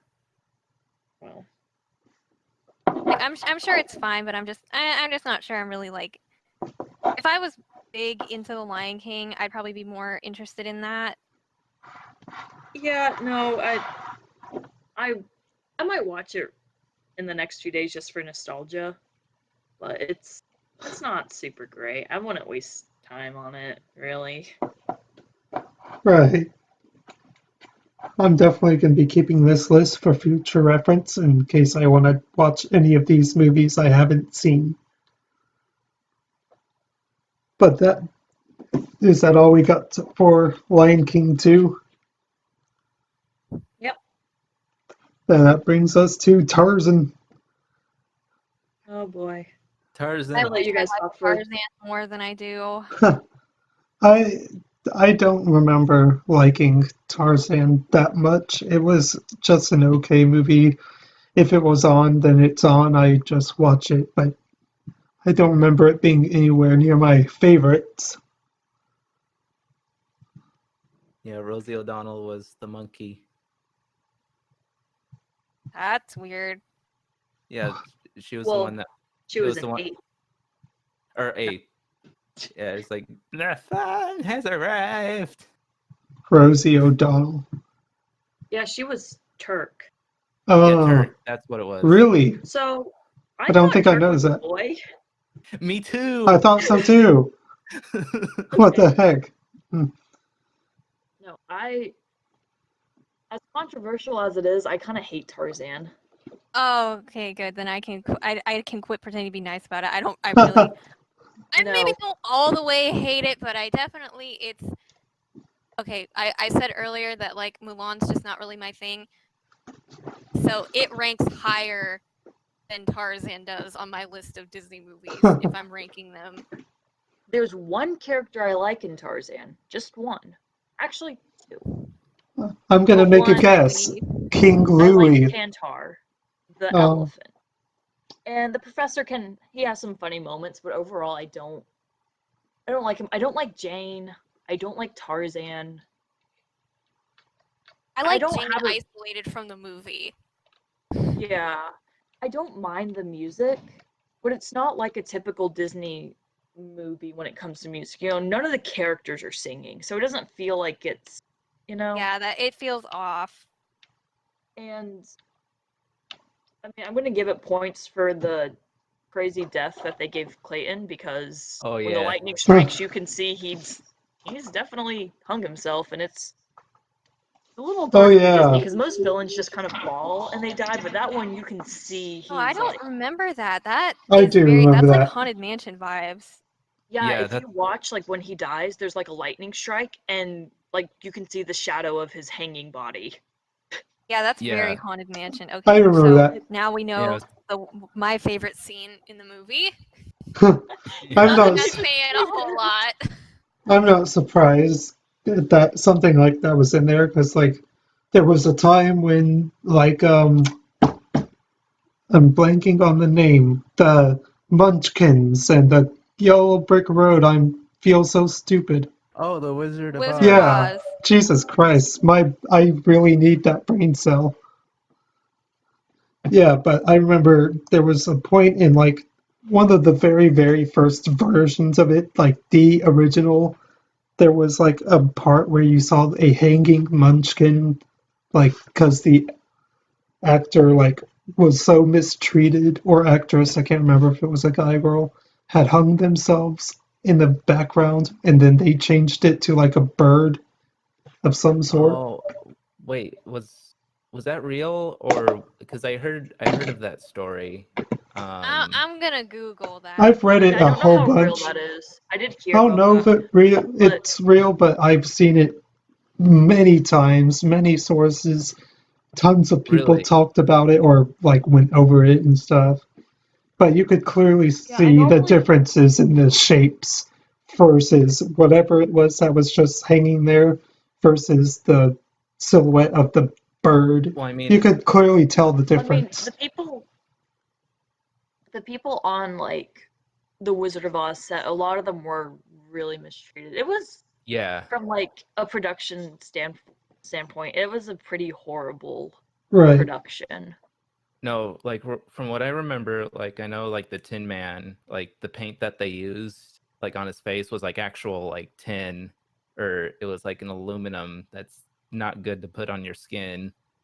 And Oh, the fact that they like put it on so much, he ended up like dying from like the I did fumes hear that about it that. was giving off. yeah, and like the lion, like all the lion fur is like 90 pounds. And the Wicked Witch of the West, she was on like a liquid diet because if she got any of the green in like her mouth, it would like kill her because of how toxic it was. Jesus Christ. Jeez. Yeah, and Yeah, then because she got she like got third like degree burns, like yeah, and that's why when she was sent to the hospital, they couldn't treat her immediately because of all the toxic makeup. I was just about to say that. How did we get here? Oh yeah, hanging characters in the background. Yeah, Okay, so I found the Snopes page. The Munchkin thing is not true. It's so the thing you were saying about it was changed to a bird. What happened is actually they had some live birds on the set, and what happened, the reason it looks like there's a person hanging there is because an emu, or like a big bird like an emu, spread its wings and it casts a really funky shadow. I have Here, to look I'll at link that you guys to again. this. Yeah, I'll link you guys to the Snopes page so you can see like the full deconstruction. Thank you. But back Yeah. to Tarzan and their background and whatever, but I definitely didn't like Tarzan as like a jungly Disney movie as much as I did like Jungle Book. I loved Jungle Book way more. I remember Yeah, I playing the agree. I game. like Jungle Book a lot more. I almost thought that one the Jungle Book or whichever one came first last was a ripoff, but I don't care which one. Jungle Book is definitely way better. I think Jungle Book came first because I think we talked about that one last time because Yeah, it it had came Right. way story about the before. snake. Oh Yeah. yes, yeah, you're right. Yeah, But I think Tarzan yeah, definitely felt like a ripoff because a human raised by animals in the jungle, blah blah blah. mhm. I wouldn't say it was a ripoff just because Tarzan was because that isn't something Disney made, and it's been around for a really long time. Right. Well, wasn't Meet correct me Tarzan, if I'm you wrong, was Jane. the Jungle Book was it a book before Disney? Yes, Yeah. Okay, yeah. by So Kipling. actually, that would bring up the interesting question: which of those came first, the actual Jungle Book or the Tarzan story? Here, I can look it up. Regardless of Disney, yeah. I'm looking it up right now. Because Is then the question becomes: are those two things related? right. So the Jungle Book came out in 1894, 1894. Okay. and Tarzan. But the real question is Tarzan related to Elsa? What No, No. what are you talking So- about there? What are you talking about there? Tarzan- It's a crackhead theory that somebody on the internet came up with, and it's not true. Oh So- boy. Tarzan, it looks like the books were published between 1912 through 1966. So Jungle Book came first. So it's possible. I'm not saying that it is. I'm saying it's possible that the Jungle Book inspired Tarzan. So maybe it's not like a ripoff, but it could. There could be a connection there. Yeah, That there be could. why. I mean, they're both Disney But- movies, so it's definitely possible that they just wanted to make a new We're story, talking about, same like, setting. books that came before Disney even got a hold of either of them. True. Yeah, the books. But so. Other than that, is there anything else you Are we gonna guys address have? the theory? The Are we what gonna theory? address that theory? Were we gonna dignify it with? Yeah. I don't know if that Didn't we depends talk on about how the theory in last time? I don't. I think you and me talked about it recently. I don't think we talked about that last time. I could be. depends wanna how say long I it would take. It's no, because the Well, theory okay. is that. Oh, go ahead. You can do it. I was just gonna do it. It doesn't matter who does it as long as we The get it theory done. is that Tarzan's parents are the king and queen of Arendelle from Frozen, which makes no sense because there's no way that they could have shipwrecked all the way down there to Africa. But does it From even take Norway. place at? Do the two even take place at the same time period? That's the other problem is the timeline because Yeah, no. It's all connected. Unless No, it's Tarzan not. and the parents are immortal. Oh no, and- we did talk I about don't it. think they're that far apart, but it's like they'd be so old. I think it is. But the other problem, if you look, we see Tarzan's parents briefly. The mother is the redhead, the dad is the brunette. The opposite of Anna and Elsa's parents. I'm sorry. I don't care how long you're at sea. A brunette is not going to turn ginger, and a ginger's not going to turn brunette. There's no way they could have lived. Because there's Yeah, no the way the ship would have been down there. And then. Yeah. No, I remember we did talk about this last time. Because then I asked if you've seen Frozen 2. I remember. Okay. Because Well, that. however we got on it last time, I don't remember because I think we also did touch on like we could buy that. Oh, maybe it was Snow White. No, I don't remember because I was gonna say that like we could see how like the Little Mermaid would be connected or Rapunzel. Yeah. That was something. Maybe it was Snow. I don't remember. I We'll have don't- to I go don't- back and listen to it and be like, oh yeah, that's how we got there. Well, either way, we've addressed it again now with one of Right. the movies actually involved in the theory. So we'll probably do it again when we cover Frozen. Yeah. Of course. But yeah, I don't like Tarzan. I don't think it's a very. it's just not an enjoyable movie for me, Right. and I'm comfortable with that. I guess that would So I bring know that was us. kind of. Well, we've only Hey, you got can't two put 'em left to all. go. Two left to Oh wow. go. We are stopping at Seasons of Giving, right? That's the last Yeah. of the Yeah. pre-2000s. Mickey's Once Upon a Christmas. Never heard of it. Never seen it. Oh, I've seen it. I know I've seen it, but I do not remember it. I only watched that recently, just for kicks, and I enjoyed it. Yeah, it's really cute. There's 3 separate stories. Yeah, it's like One an about anthology. Yeah, there's one about Donald's nephews and they wish it was Christmas every day.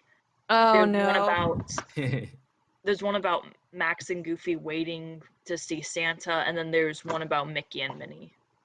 Very I mean, cute. of course, there's one about Mickey. There has to be Mickey's Once Upon a Christmas. Yeah. It's very cute, very enjoyable. I think, next holiday season you should watch it. It's cute. It's a cute movie. Yeah, that's what I watched Christmas Day. I Aw. just put that on. I enjoyed it. Yeah, I wish I had more to say about it, but I need to rewatch Yeah. it because I don't remember it at all. And I guess that brings us to the last one, Seasons of Giving, which I believe I never did the watched. Same thing. I know I've seen it, but I don't remember it very well. I think I remember slightly more about this one just because it's Winnie the Pooh, but also all the Winnie the Pooh stuff blurs together in my mind. Yeah, that's True. kind of where I'm at. I mean, at the very least, we can all agree it was cute. Right, of course. Winnie the Pooh. It's hard for Winnie the Pooh to not be cute. Yeah. Like I said, I don't remember too much about that one. Because I think I'm going to get confused with a different Christmas one that I've seen. Yeah, I think they've done at least 2, maybe 3 Christmas ones, so it's easy to get it all confused. What about you, Kai? Do you remember anything from it? I just remember of it.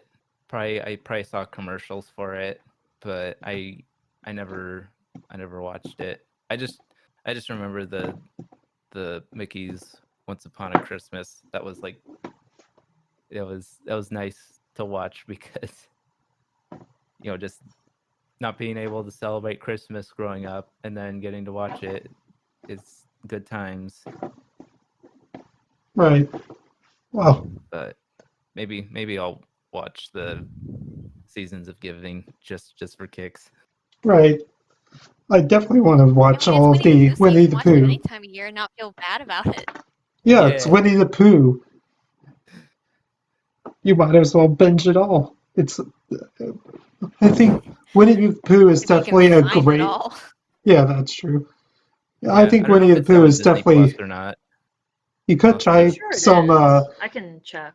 You could try some not so quote unquote legal Put on your sites. pirate hat and go find it. Yeah, put on your pirate hat and go find it. I will. That's all I'll say. Is there anything you guys Oh, it does not look want to like say before we end the pre-2000s? That was a lot of movies. Yeah. I would say Lots that of that movies. was a lot of movies that we Oh that yeah. we plowed through. Way more than I thought Yeah, there would be for Disney. I don't know why I doubted them, but it was definitely a lot more. Yeah, which I do want to make a correction from last time. I thought last time we stopped at exactly halfway, but I forgot that like on my spreadsheet there's a couple lines before it actually starts counting, so we were probably 2 or 3 movies off from being exactly halfway. I mean, not that that Yeah. matters a whole lot since the last 2 we really didn't have a whole lot to say about. Yeah, some of them we kind of It's fine. skimmed over because we didn't have a lot to say. Yeah. Like I think Yeah, I think we I actually kind of maybe had more to say last time because we with them. I think Yeah. we had all either seen less of these or just didn't have a lot to say about more of them. Oh yeah. yeah. I think a lot of there was like some movies that we just I don't know. I guess like for this podcast, it's like kind of good for someone that just like, hey, we're just gonna throw all of these titles at you guys. What was the impression? Did you grow up with them? Did you, Yeah, I think I think it was good as far as like,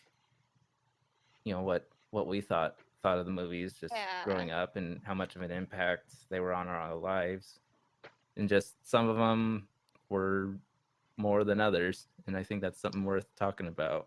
right.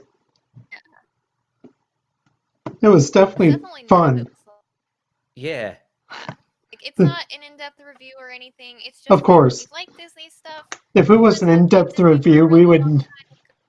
If this was an in-depth review of all these movies, this would be like 10-part series, 10 Oh, 10 God, yeah. videos. We'd Yeah. probably still be on like the 5th movie. Yeah, for real. Doug Walker's got nothing on us. Like, it's just crazy, but I did have a whole lot of fun. And I loved reminiscing about all these classics, even if I'm not as seasoned as you professionals. Oh, we're all seasoned professionals here. That depends greatly on your definition of professional. But I hey, would say if you like Disney and you grew up between the 90s and 2000s, and we're professionals at it. What do you call I that? don't know. A quote-unquote professional Disney fan. Yes. we're Sounds just about right. Disney buffs. How about that? What was that? How about just Disney buffs? Yeah, Mm, that's I think that'll work. we're all right. I think that's local internet term for it anyway. Well, Disney buffs. well, thank you guys for joining me for this second part and final part in the pre-2000 animated classics. Yeah, I thanks. really enjoyed Thanks for having you having us. guys. Yeah, we enjoyed It's it. fun. Yeah, it was definitely a lot of fun. And it was really great to hear your guys' side of the stories, your guys' lives growing up with them and how much you liked them. It was Yeah. definitely, it was an interesting ride sharing one brain cell today. Yeah. Mine got lost in transit a couple of times. And to all of the viewers, if you like this, then press that like button, hit subscribe, click that bell notification so you can be notified when I go live and upload next. I hope to see you in the next Disney podcast or just any type of topic related podcast.